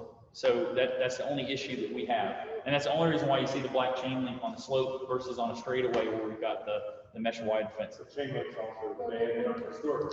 It is banned in our historic. Yeah, and then if we come back and talk about aesthetics, I will research to see if there's another. I know we can't use the mesh wire fence, right? I know that we can. So the question is there another type of fence that we could look into? And I'm willing to have that conversation. I don't know. I just don't know. I know that the mesh wire welded fence can't work on a slope. So we'd have to look and see if there's something else that we could use. Can I ask a clarification? Yes, ma'am. You're saying that this project is signed, sealed, and delivered, and there's no altering the road pattern? Or are you saying this is a plan that has to be approved?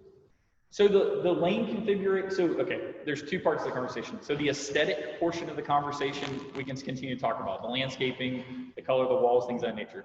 As far as the lane configuration, the wall location, all of that, that was all part of the approved SEIS document. We had the PD&E public hearings, received quite a bit of feedback, and this is the concept, the preferred concept that was selected. So as far as the design, the wall location, the lane call outs, you know, that has been decided. As far as the aesthetics, the landscaping, things of that nature, I mean, we're definitely open to coming back and talking, you know, and as frequently as we need to. So. I'm going to take I'm trying to spread around and get the people that have been waiting. in a lot of ways, there's a lack of respect and trust. By not telling the community about the building down the street, by not coming in with masks, when, you know, that was requirement. With everything that's happened in this community over the last few years, to me, that needs, I mean, you need to respect and trust and work collaboratively. It's not an adversarial thing, and I think that's an issue that needs to be addressed. Yeah. And I think the racism and systemic racism is part of that too. In the Lamar Ave, and I've talked to Brian, I mean, so I've been in this role for about a month, and so, yeah, it's fun. Whenever the Lamar Ave, where we made a mistake, and I've told Brian this, and I own this mistake, is whenever the contract fell through with the family that was trying to move it to the location and the city of Tampa denied the move, we should have came back to the community and said, the contract fell through. Do you know of anybody else that would be willing to relocate the home? And that's a mistake we made. That's a mistake I'll own, you know, but, you know, at the same time, you know, I've told Brian, I've told Justin, in fact, they've talked to me about Florida Avenue, you know, probably about a month ago. And, you know, I'm a new face. I'm going to do the best I can to try and help out, you know, and there's some things that, you know, we have the approval for the safety and operational improvements, but if I can work on the aesthetics and I mean, the green's fine, a lot of those projects, you know, I worked on with the city of Tampa, so in my previous role. So there's a slide missing in your presentation. So we sat 2 weeks ago when we were talking to a Tampa historian for the Tampa Bay. I don't know if you sat in on that meeting, but it basically made the case that in 1925 there were stars next to names, and the homes of all those stars were black families with homes. And then the next slide was where the interstate went. And actually the interstate drew a line all over the stars where the addresses were. So when we're talking about history, we're talking about ideas, we're talking about good ideas and bad ideas. This is all smoke and mirrors, and it's been smoke and mirrors for 60 years. So what I think my question is who is the leader in FDOT sitting at a desk saying, let's look at this history. And this is fucked up, not good. And this is going to be, we're going to have these problems forever. And someone else is going to be here standing on that stage because you're going to be like, you know what? I can't deal with this, or that next person can't deal with this. So who's the leader at FDOT And what are now maybe going to change this conversation going forward, because it's going to be 2022, and does FDOT want to sit there and have these local meetings and basically say, oh, we have an opportunity in this historical neighborhood because these people care, and they've done their research, and now we can be an example because we know that this was a mistake 60 years ago. So who's the person that's actually looking at that and saying, this is what we should do, because these little laws and this thing and these stupid little conversations, like, that can't go on forever. Yeah, I mean, we constantly look at like our urban design guidelines. We look at, you know. I'm not talking about urban design. No. I understand. I'm just give me 1 second. I promise I'll try and tie it back into what you asked, because I think it's a legitimate and it's a good question. So we're constantly trying to look at within our realm of what we control, you know, what we can do to minimize the impacts to the neighborhoods, or even possibly even reduce the impact. So Florida Avenue is a prime example where it's a 3-lane road, and DOT's working hard to reduce the 2 lanes and provide the transit and provide the wide sidewalks and things of that nature. And something else that I personally have worked really hard on, because I thought it was really important, and I've sat in meetings, you know, in East Tampa and in Tampa Heights, even though some of you wouldn't remember me because I wasn't anyone to know at that time. But, you know, looking at how could we create, you know, better connections, whether it be, you know, with trails, whether it be with pocket parks, whether it be, yeah. So there's a gentleman by the name of Frank that you know. Yep. He actually took a plan together called Loci. Yep. And why isn't someone just grabbing that plan that a citizen had right, which is the best plan, obviously, for the area, and shaking it and saying, all right, let's go, governor, let's go. I mean, make it an example. Why is it doing that? Yeah, and that's the TPOs discussed the Boulevard Tampa, and they prioritized that low. In fact, most recently when they were looking at their funding for the different planning studies, that wasn't one that was programmed. And a lot of you know, people ask a lot of times, where do the DOT projects come from? And a lot of times they come from the long-range transportation plans created by the TPO. They come from CIS priorities due to, you know, freight movements. And that's the thing, is like, you're talking about long-range transportation plans that were written based off of history that is terrible. You know what I'm saying? So like, there needs to be some champion that's like, okay, it can't be me. I mean, I love you, but it could be you. It could be somebody that's like, all right, let's, you know, I mean, because if you speak up and do your job, like, that's not the word. No, it's not. So you have to. So the best way for us is the projects originate from either a plan based on safety, a plan based on demand, or a plan based on a TPO or another planning organization. And that's those priorities. They define what the DOT does, where the DOT goes next. Right. So that is, yes, that is true, right? But all of this was not necessarily explained when these things were approved recently. And the issue that we have is that when you look at just say operational improvements and improvements for safety, at face value, sounds important, right? Sounds like something we should do. But when you look at what you're going to do to say achieve that, it's destructive and hurtful in ways that have been perpetuated through a long history. And yes, Tony makes a good point, right? If this plan is 20 years old, 20 years ago, we were still doing things in a very racist pattern. We have continued that. This isn't stopping it. And that's the issue. And so when it says, when FDOT gets up and says, we're going to stay within our footprint, we're going to do operational safety improvements, it sounds good, but it's not because of the way you're going about it, because of what's happening. And the deeper questions and the solutions are not being sought. There's not creative problem solving happening, right? You have one tool, it's a hammer, you pick it up every time. And that is continuously what happens. It doesn't matter that you're going to change the landscape or give us brick. It's the same tool. I mean, I would disagree. I mean, I think we're doing a lot of improvements that are outside of just building an interstate. But you are still negatively impacting the communities that the interstate is. I can't keep it. Go ahead. I got it. Sorry, I'm trying to be patient.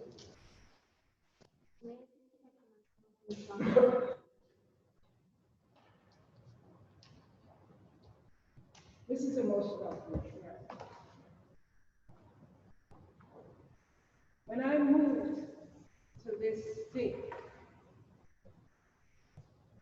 in 1980, we brought our children and we looked for a place where our children could be comfortable and live among others that look like them. We also looked for a place where we could raise our children to understand that they have the responsibility to their fellow men and women. That when you come into a space, you don't go to a place that's pristine and don't need you. You go to a place where whatever talent you have, whatever you're given, you use that for the betterment of who you live around. We looked for a place where we had a water body. And we came into Tampa Heights, and the minute we came to Tampa Heights, our children and us started working for this with others who had been working already in this community. And we have not stopped. We haven't stopped. We looked for a beautiful old community, and Tampa Heights was fitting into all of those things. Now, when interstates were first designed, everyone knows that it went on top of poor and minority communities. Everyone knows that. Between then, 1950s to 1990s, there were laws that were passed that supposedly gave us some rights. But we also went out and started the Green Artery. We got some money from FDOT, and with that, we worked with the Planning Commission to measure the impact of interstates in our communities. And the red sections that had all of the health and all of the obesity and all of the issues that my community suffers from were along interstates. DOT has impacted Tampa Heights more than any other neighborhood. More than any other neighborhood. You hit us on the east, you come around and you curve around, and you hit us on the south, and then you come down Florida Avenue. If you see the condition of that street, it's nasty. You come down there, you hit us there, you come up Campbell Street, you hit us again, and we go right to Dr. Martin Luther King. What other neighborhood is impacted by DOT than Tampa Heights? We don't deserve this. This is unfair. This is unfair. When we rose up a few years ago, we were going to talk about this. We weren't going to do this. We weren't going to do that. Here we come again. You're building out some more. You're hitting us some more. Although you would say you mitigated some things, we don't think so. The agreement, the MOU that you talked about, that said 64 houses. How do you get to that conclusion that of all these beautiful houses that we have in our neighborhood, you are limited with 64, and now you could tear out our rest of contributing houses? How do you get there? How does that work in a community that you're impacting so much already? How does that work? Why do we get to stick at 64? Because some people, and you know what, the MOU, I went through that MOU and tried to find one of the civic association members that signed that thing. And it's not the people that live in here. Who signed that agreement was not people who live here. Certainly wasn't anybody that looked like me. The house over here, we monitor it carefully. We look through those windows, we look outside, we monitor that house all the time. I have calls and conversation over and over and over about that house. I said and asked DOT, I called DOT and asked, can we fence that all the way around and include the house? Because what we have is a lot of vagrants, we have people dumping, and we have this piece in our agreement, and we have to clean it up. I said a year ago, can we fence that around and protect this house? At that time, I was told the house was sold and it was going to be moved. So please don't put your fence up, because when we move the house, the fence is going to hamper the house being moved. Okay, we didn't do that, but we kept on having to clean and cut and clean and move out all the trash over and over and over. October, as recently as October, I called and I said, what's happening with the house? We want to put up this fence, the place is in a bad condition. They said, oh, we'll get back with you. From several years now, DOT has been responding to us. We are coming back out into the community and we're going to share everything that's going on, because we want to hear from the community what you want us to do with these properties. Over and over and over, that's the response that came from DOT. Called October, what's going on? Oh, we have nothing to tell you. Call again, oh, we got nothing to tell you. October. And now when we looked out again, we are monitoring the house. When they start fires, we hurry up and call the fire department. Our residents monitor this. If somebody's out there doing something, they'll call, because people care in this community. They care. And when we came out last week, what is this tape around the house? They said they were coming back to tell us and find out what we want for our community. Came back the next day, equipment is out there. We can't, what's going on here? Oh, the house didn't sell. Now we are taking out the asbestos, and it's going to be demolished. How do you do that? How do you do that to people who care? How do you do that? We asked you all to preserve the THCA house. That house was Richard Gunsmart's grandparents' house. Been in this community for a long time. The AKA, who's a black sorority, preserved that house. And they've been in there until when you all bought it. I walked around there the other day. These ugly bins in this beautiful old historic house that we care about. That we care about. How do we trust you all? When we made a lot of noise and stopped the things that you all were doing before, suddenly things change. Folks, when you hear that things are etched in stone, don't you accept that? If we accept that stuff, we get what we deserve. They told us they were going to tear down this building, and we all rose up, and we ended up with this building still being here today. We could do things to change the way that our government and our departments determine that it should be.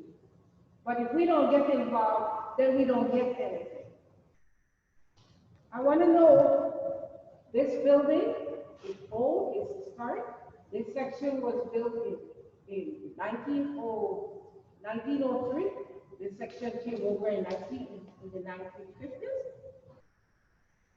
Vibration, the height of this building that served the youth of our community, the African American mostly youth, this building that when you open the door, we proudly walk in and sit in it because it's our community center, that we took 8 years in order to restore it from where it was. When you all bought it, you boarded it up. And we, the community, came in here and took us 8 years, brick by brick, effort by effort, paint by paint, to bring this building to what it looks like now.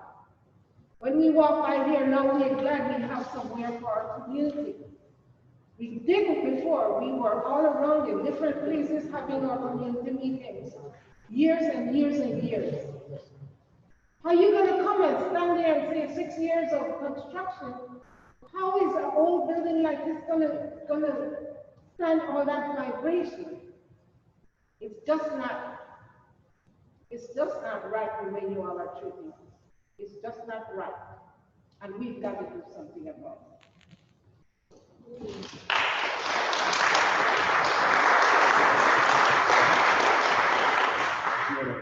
Respond, or should we jump into the? I mean, I'd like to jump into something else. I mean, with the Lamar house, and that's something we talked about. You know, the news. I can't speak to what was or wasn't said by DOT in October, because, to be honest, I didn't have anything to do with this at that time. But I talked to Brian. You know, when the contract fell through, which it just fell through recently, when the city of Tampa denied the variance, we should have came back to the community. So what I don't know, because we just talked about this Yeah. 2 days ago. Yeah.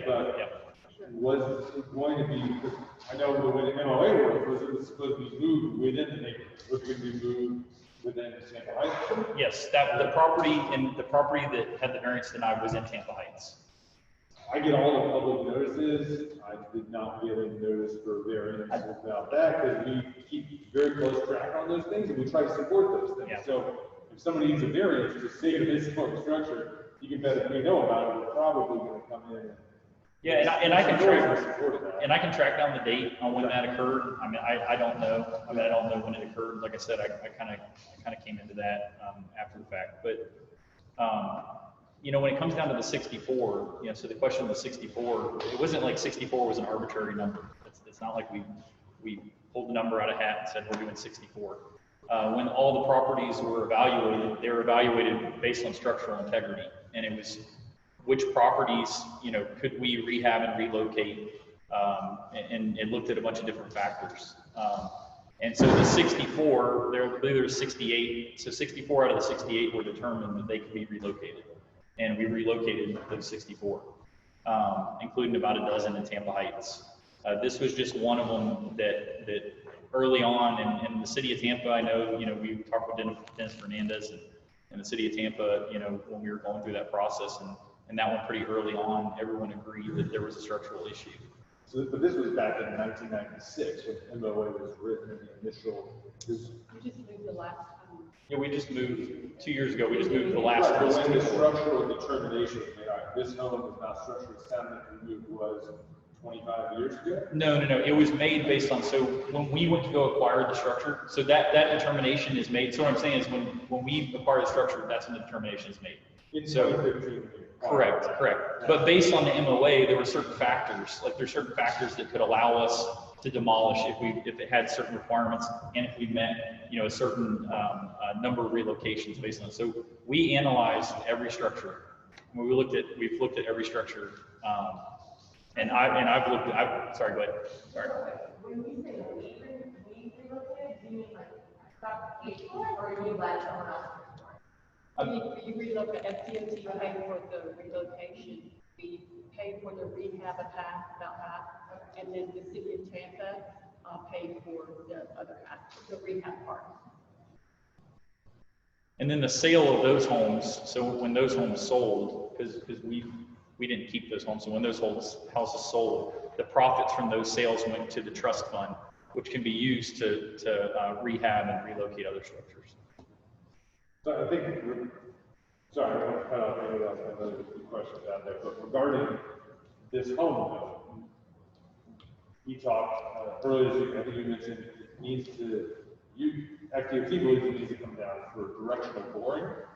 So no, because the interstate's not going to come into the property, it's not going to abut it. So DOT's opinion is the structure needs to come down due to the structural issues. So when we had our properties and we analyzed and we said these are the properties that are relocated, these are the properties, you know, that the DOT will not relocate.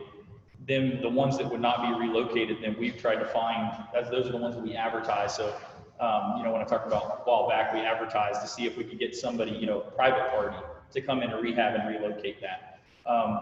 When we were talking, so the structurally DOT feels it needs to come down. As far as the use for the property, that is a location for directional boring for storm sewer. So part of this process is the city of Tampa has a very old stormwater conveyance that runs along the interstate, and it's crushing. It's I want to say it was in the 50s or 60s. I'd have to find out the exact date, and so we have to put in a new drainage conveyance. Once we're done with that, so once we're done with that, that's something that's completely underground. That property would be another property, and I think kind of back to what Lena was saying, another property that DOT is willing to work with the locals on either, putting some type of amenity or working with the community on that. So the sewer or storm sewer is not directly underneath the house. Correct. The directional, so the directional boring pit. Yeah. So the directional boring pit will be there. The actual, yeah. There's a lot of other open space in the area, a lot of vacant properties where maybe directionally bore through. And if some of the activities, things that Lena brings up, how are we going to be sure that this structure that is going to be safe from activities? Some of the homeowners along the route, making sure that their structural integrity and architectural integrity is safe from construction activities.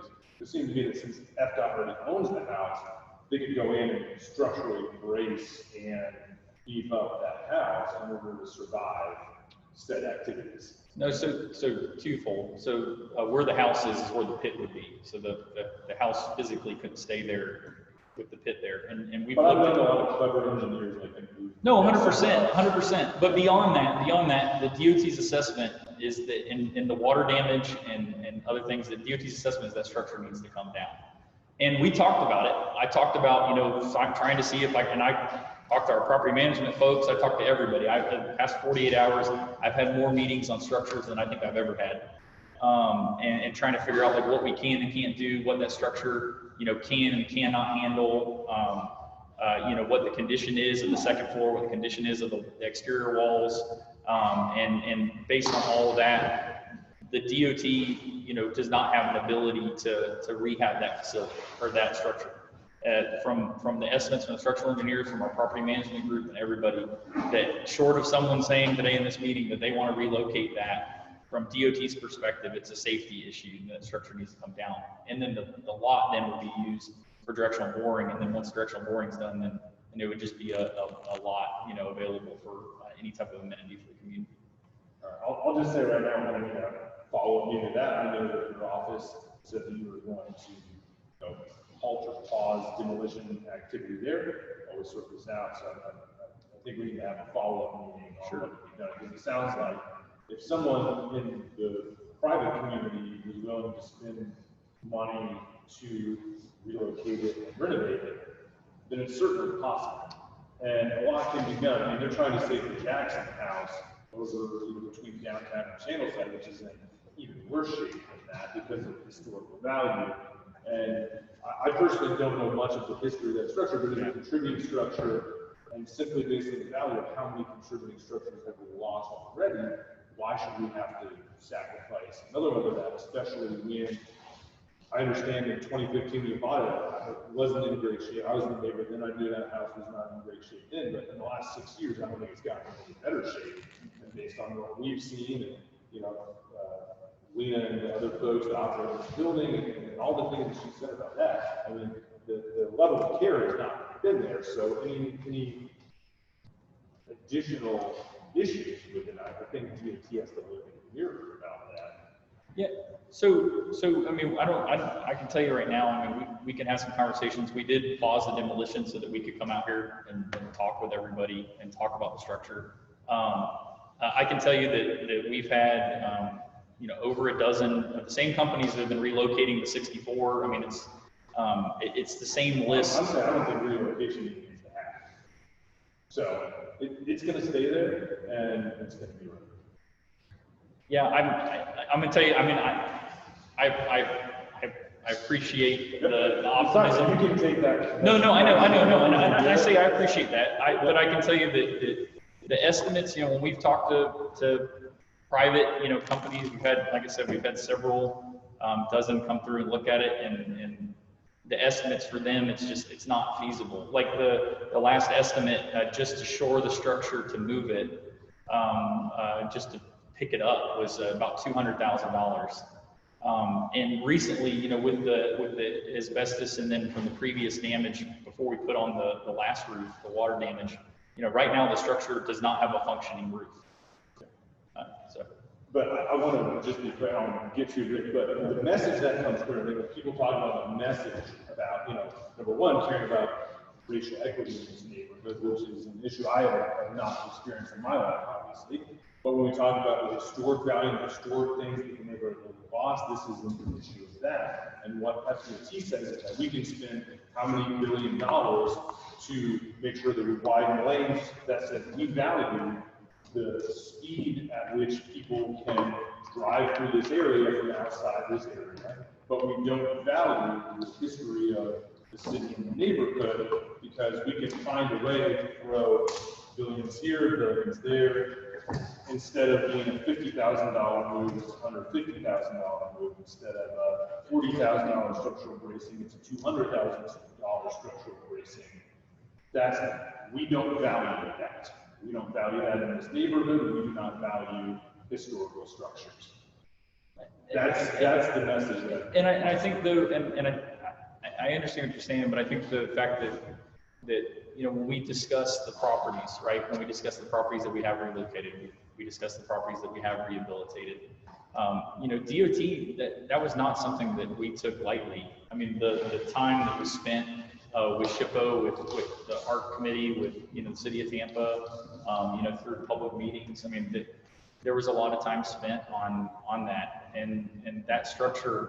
Like I said, I mean, I understand, and I appreciate your opinions. I'm not, but just from a DOT's perspective, you know, the 64 houses that we've moved, and the fact that we tried with that. I mean, we've spent years, you know, trying to assess and reevaluate that house.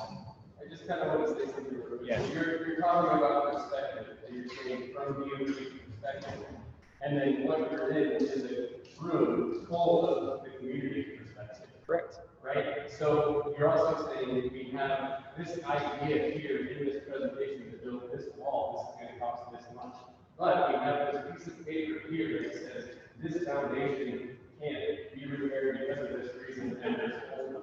Okay, so is it $200,000 to put a new roof on the house? Because you can build a wall. You know what I'm saying? So like you're talking about perspective, but you're also using the word no a lot when we can just replace that word no with yes, and then there's.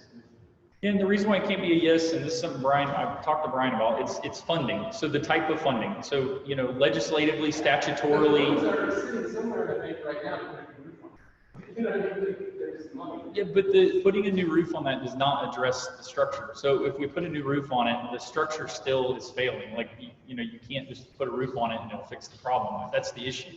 Is it needs more than that. So I mean, so it's a little more than that. And the only reason why I said from DOT's perspective is because I respect Brian's perspective. It's also a narrative. So there's a narrative that says that this piece of paper is for this structure that can't be doing because we want to do this. You know, I mean, I get the narrative. We all see through that narrative. Just that, like, we're trying to break the narrative apart and say, okay, well, let's step out of that box. And because based on how many opinions like that building can't be safe, right? Like, it's probably one person who you know, or a series of estimates or whatever. So it's all just kind of politics, but it's like,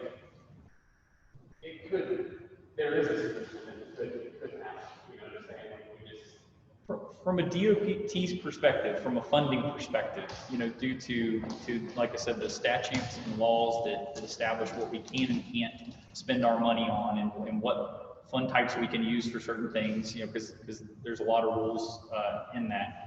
From DOT's perspective, when we analyzed the structure, that structure did not pass the structural inspection to then be relocated and rehabilitated. And so, I mean, to answer your question, you know, from my perspective, and from the DOT's perspective of what we looked at, that structure at this point, from DOT standpoint, we don't have the funds to repair, like we don't have a specified fund type to repair that structure because it doesn't meet the criteria. And because, so the funding may not be able to come from that DOT because our wonderful legislators in Tallahassee that stomp on us all the time don't care about that and want to, you know, make it very narrow so that you can't go above and beyond that. But City of Tampa has funding options, Hillsborough County has funding options, nonprofits have funding options. And as a community, we're not able to go out and try to help solve that problem because we're probably never going to be able to lobby Chris Sprouse to do something about it, but we might be able to lobby our county commissioners to find a way to do something about it, or Tampa City Council to alter the local ordinance to reappropriate some funds from the highway trust fund that they have, or something like that. well, I mean, the trust fund that we talked about is eligible for, like, the previous, you know, person under contract, they were looking at using those funds. So the funds are eligible just from a DOT side. So just from DOT, like me as the DOT, our funds cannot be used to save that structure. Because from the analysis, the structure is too far gone. If a private partner, and that's why for you know 5 years we've been trying to find a private partner to take that. Like I said, we've had 2 that went under contract. We had one that when they got the estimate to fix it, they walked away from it. The second one, when they got the estimate, you know, they were trying to relocate it to a property, and when they couldn't get the variance, then that's when they dropped their contract. You know, so I mean, Actually, sale price of that, the sale. Sorry. sale price. You guys are going to contract, right? Yeah, I'm not sure. You know? I'm not sure. I can find out and get back. I'm not sure. Yes, sir. I just want to make one comment. I could be wrong, and maybe someone could correct me. I haven't really been involved in a lot of stuff in the last couple of years, but I remember 5 years ago, we was here with all the threats, and we had all the meetings in the city council.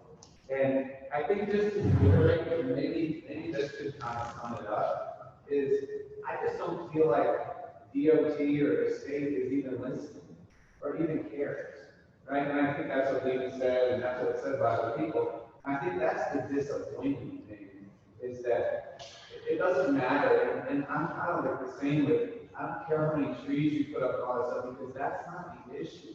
I mean, to me, that's just lipstick on a pig, right? If you're gonna do whatever you're gonna do, and you're gonna bulldoze your way through the neighborhood, and that's just it. It doesn't matter, you can make it pretty, you can get these grants, but $20 million on a, I don't know, $400 million project, or whatever it's gonna be by the time it's all said and done, it doesn't matter, you keep creeping out, and you can put up I don't know, a park and throw some benches up, but I don't know, the history is the history, and that's what's being denigrated. And I will second what this woman said in the front row, is that I am very disappointed that the 3 people from DOT didn't learn that today. Because it's on the door, and that just comes from respect. I don't care what your politics is, I don't care what your personal opinions are, but to me, that said, that's funny. Because when we walked in, it was, everyone had a mask on, but the 3 people from DOT are sitting out to the side, and my daughter even said, wow, the 3 people from DOT, they don't even have a mask on. So that's the part, I don't think people are listening, and maybe it's the people in power, and not at your level. They need to be listening. And so you can come here and you can say all this stuff, but it doesn't address you. So. Yeah, a couple of years ago, y'all had four options. A couple of them, nowhere near here, they were further out, and there were 4 options. I guess to credit, this is the 3rd lease battle chicken judge before, and got rid of themselves. People lost out. This is the 3rd lease battle, but nothing but an option on that. And y'all supposedly asked me what the official voting was. And a whole lot of people had conversations about why not do that. And the Boulevard plan was mentioned, has been mentioned multiple times. So I guess the question is, now that it's not happening, and this is your preferred plan, you're coming and showing, all the good, you're putting out front, lips on big, etc. But who do we get to come here, or who do we see before that, and actually talk about real solutions to not do this. Because the plans we want on all are 20 years old, you know, and ancient history also, right? All the equity and everything else. Just the fact that the city is turning around, you know, finally, and people are getting things done, and people are making strides, you know, here. And you show them a plan, you know, light, you know, forget why you're more, you know. You work on a whole plan, and everybody at the town hall who didn't choose not to serve wasn't from anywhere. They're from Pasco County or Lakeland, just trying to run through. You know, that's the case. They don't live in Tampa. Forget Tampa Heights, they don't live in Tampa, literally. You know, but they come from Pasco County, they come from Lakeland, drawing by leaving downtown, they don't work with them, they come here. And that's, you know, the detriment of campus first. Yeah. And this jewel the city trying to hold up and call it off. It makes no sense. It literally makes no sense. So who do we need to talk to? Yeah, so I'll answer one question and I'll answer the who you talk to. So what we propose here are safety and operational improvements. Like we see, we need to address the safety issue and we're trying to address the safety issue. The previous, the A, B, C, D, you know, those were very large reconstructions, you know, which the community, you know, was very vocal that no one wanted A, B, C, or D. As far as who do you talk to, you know, I think there's several people that you talk to. You know, from DOT standpoint, it's get involved when we have like our PD&Es and our early planning process, right? When it comes to like a regional conversation on transportation, a lot of times that comes back to the TPO or MPO, you know, depending on what area you're in.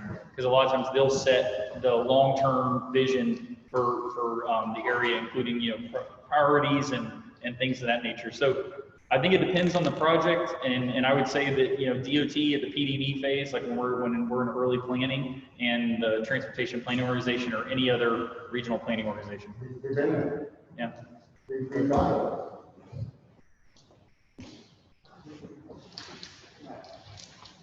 Okay. First of all, yeah, this stuff is hard. I guess I'm going to spin off something that Lena said earlier about don't give up. It's not a done deal. When you hear folks from DOT talking from this stage, and I speak to you from the history going back to 2015, TBX was a done deal when they came here to tell us about it in May of 2015. I'm talking about the big one. That ain't the done deal anymore. Tampa Bay Next had various iterations that were done deals. They're not done deals anymore. The operational improvements that we're talking about right now, as Justin's done deal, they're not done deals. They were approved by the TPO in May and ultimately in June through TPO through TIP amendments, right? And I mean, it would have been nice if we had more people show up at those meetings, no question. But there were folks on the board that were receptive to what we were saying, and they asked very critical questions, and they approved and disapproved certain things. I want you all to understand this wall movement that we've been talking about, and we haven't gotten all the way through it. I do have a question about it. That wall movement was never part of the discussion and part of the MPO TPO board. You talked to Mary Lou, as I did a few days ago. She pulled out a spaghetti map with some colors on it and told me, well, this is where it is, and this is where the widening is. I can tell you, in 6 years, nobody's ever talked to me. Certainly in the last 2 years, since the operational improvements have been on radar, nobody has ever talked to me about moving that damn wall on Elmore or anywhere else. That I learned about 24 hours ago. And I fully intend to bring that back up to the CAC, where I'm vice chair, the CAC of the TPO, and I hope to bring it before the TPO board for review of those operational improvements and what it is that they did to improve it back in May and June. That can be revisited.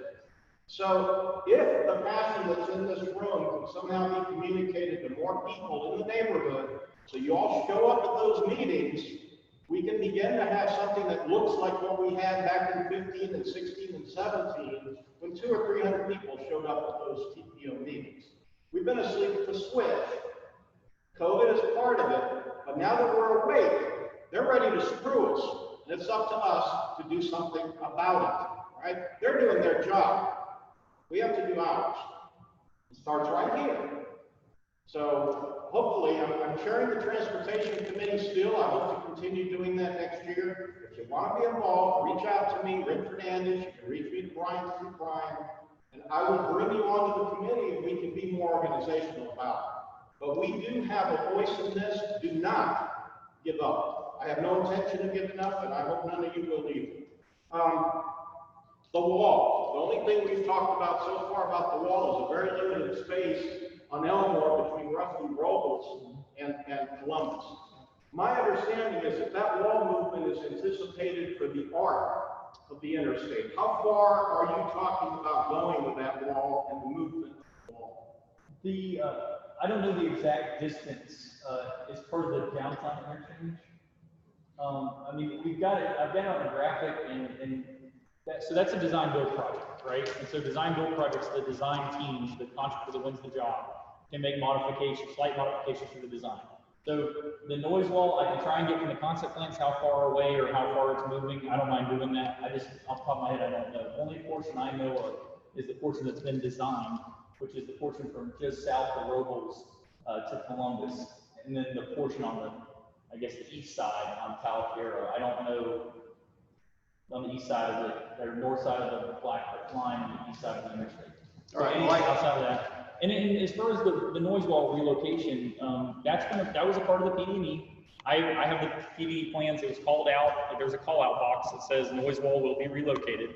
So I mean, we've been communicating it. Now that may not be our main talking point, you know. No, but it's in the PD&E approved document. So we presented that at public hearings. I'm sure there's a lot in the PD&E document that's never been discussed with the community. I can tell you, I've been on this for 6 years, and everybody I know has been following this for that period of time. They've never heard of it before. So just please drop that as a talking point.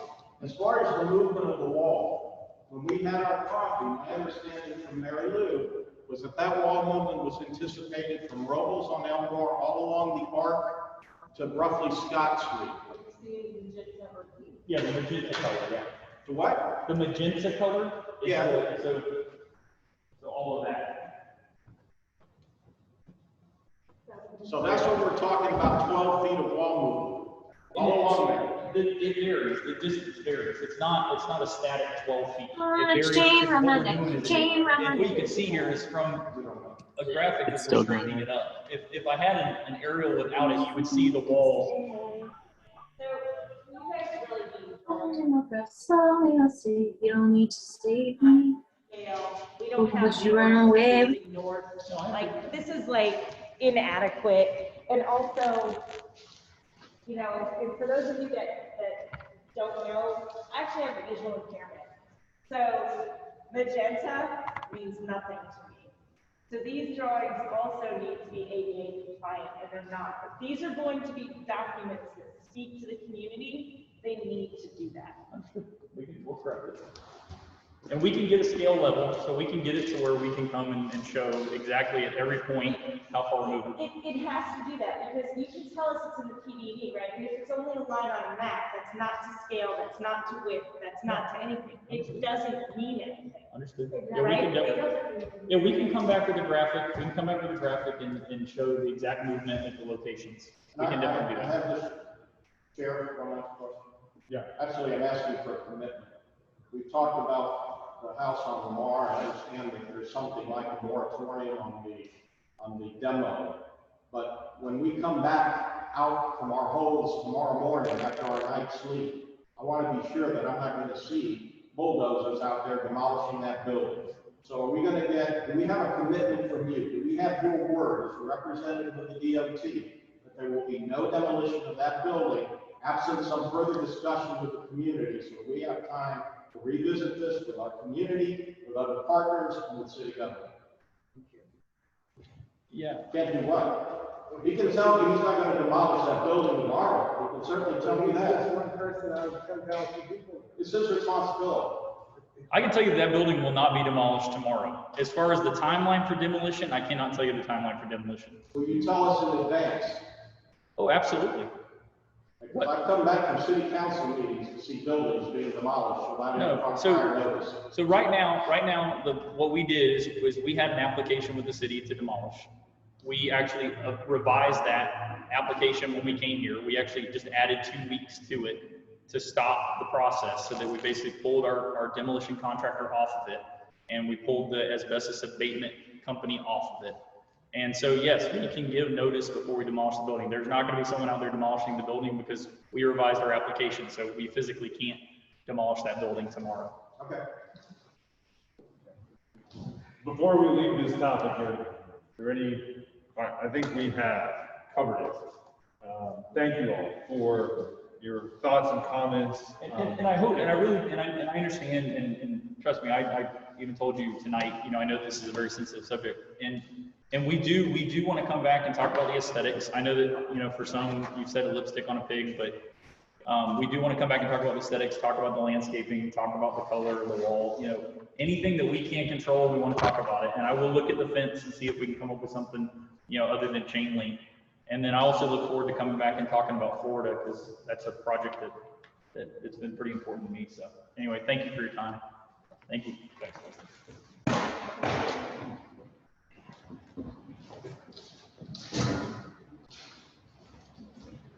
One thing I'll add to, just before y'all leave the room, to echo Rick, I mean, we've had a tough couple years with COVID in this organization. We've had some leadership changes, but there's a lot going on in this neighborhood, and it's not just FDOT. We're waking up on a lot of things, but personally, I think government also has a duty to come to the people, not just demand that the people come to them, to their meetings, when they set them, that people have to work their lives and jobs and childcare around.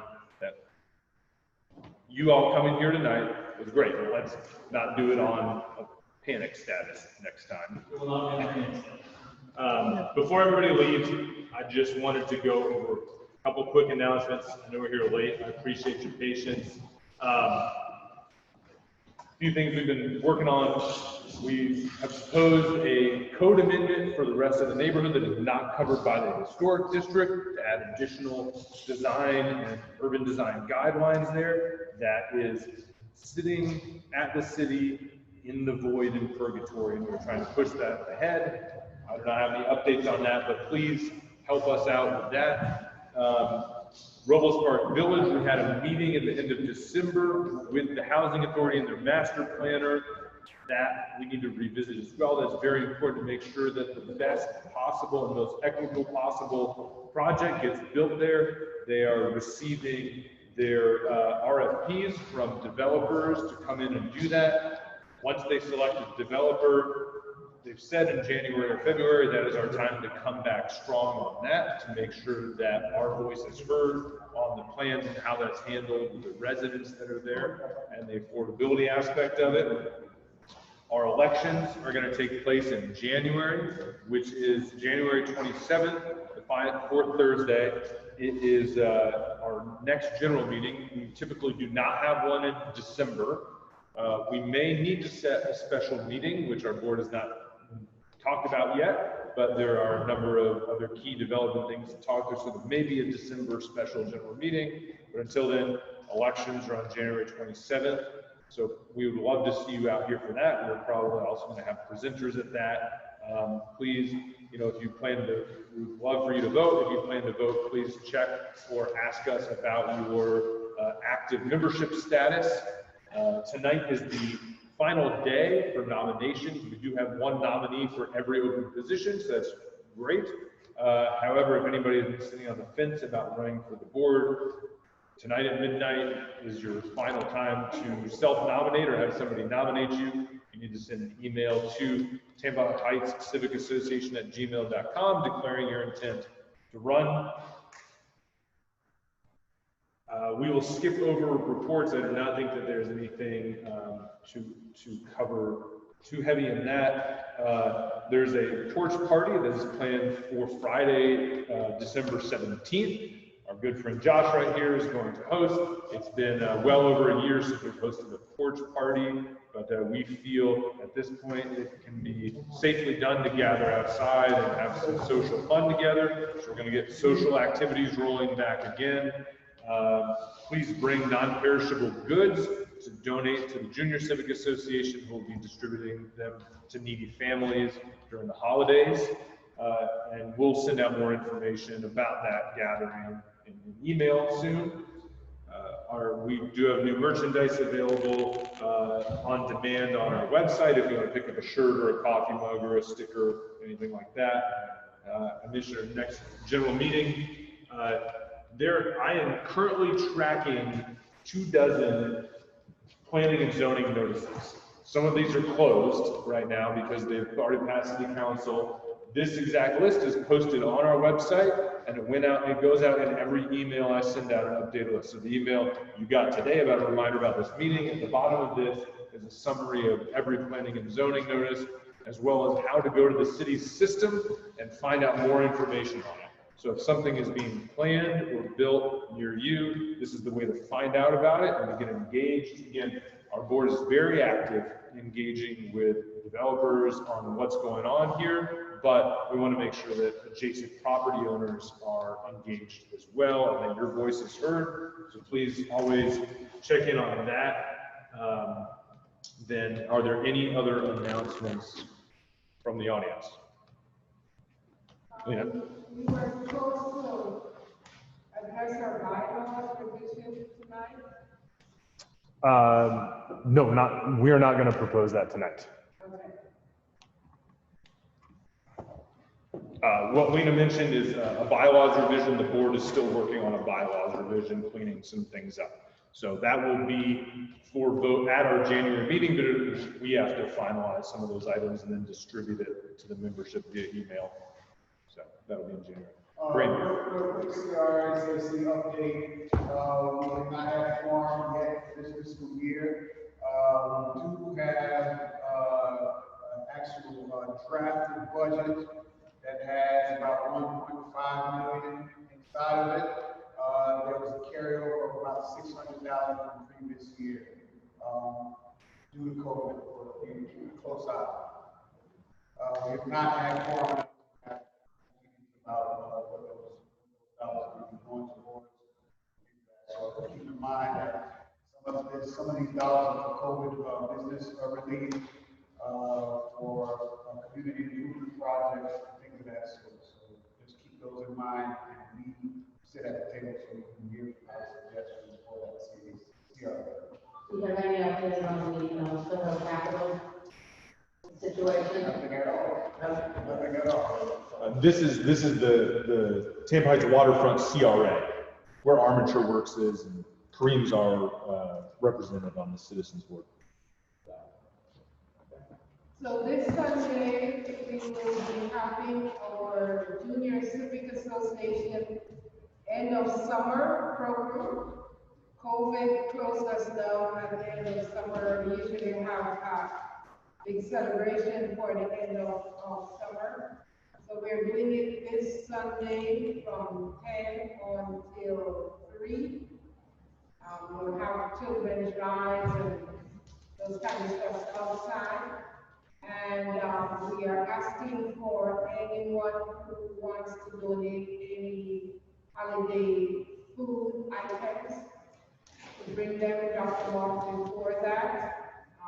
The families are going to be picking up the items during that session during that period on Sunday. So please come by, swing by, and be outside. The children are going to show some of their work that they did during the summer. And then inside, the parents are going to be picking up food for them to have a good Thanksgiving. That's coming up. We had our garden table dinner on Saturday. It was awesome. We just finished the pavilion in the garden. It was really, really enjoyable. We opened attending we went to have the pavilion at first. It was a free period, and then right after that, we had the dinner, which was $40 per plate. We had about 58 attendance, so we made just over $1,000 for the garden activities. Rick was our awesome MC, and it really was a nice event here. Now that we have the pavilion, we're going to be having more activities, not only here, but in the garden as well. Night for parties or night parties, jazz parties for small weddings, that kind of stuff. But it's really a nice space. Awesome. All right, meeting is adjourned. Thank you everybody for your time tonight. Thanks, Josh. I guess nobody else had anything online I didn't ask. Good job. That was a challenging meeting. I'm glad it was you and not me. That's my self-nomination for parliamentarian if I need it. Okay. Well, so could have just written it on a post-it note, I guess. No, that's fine.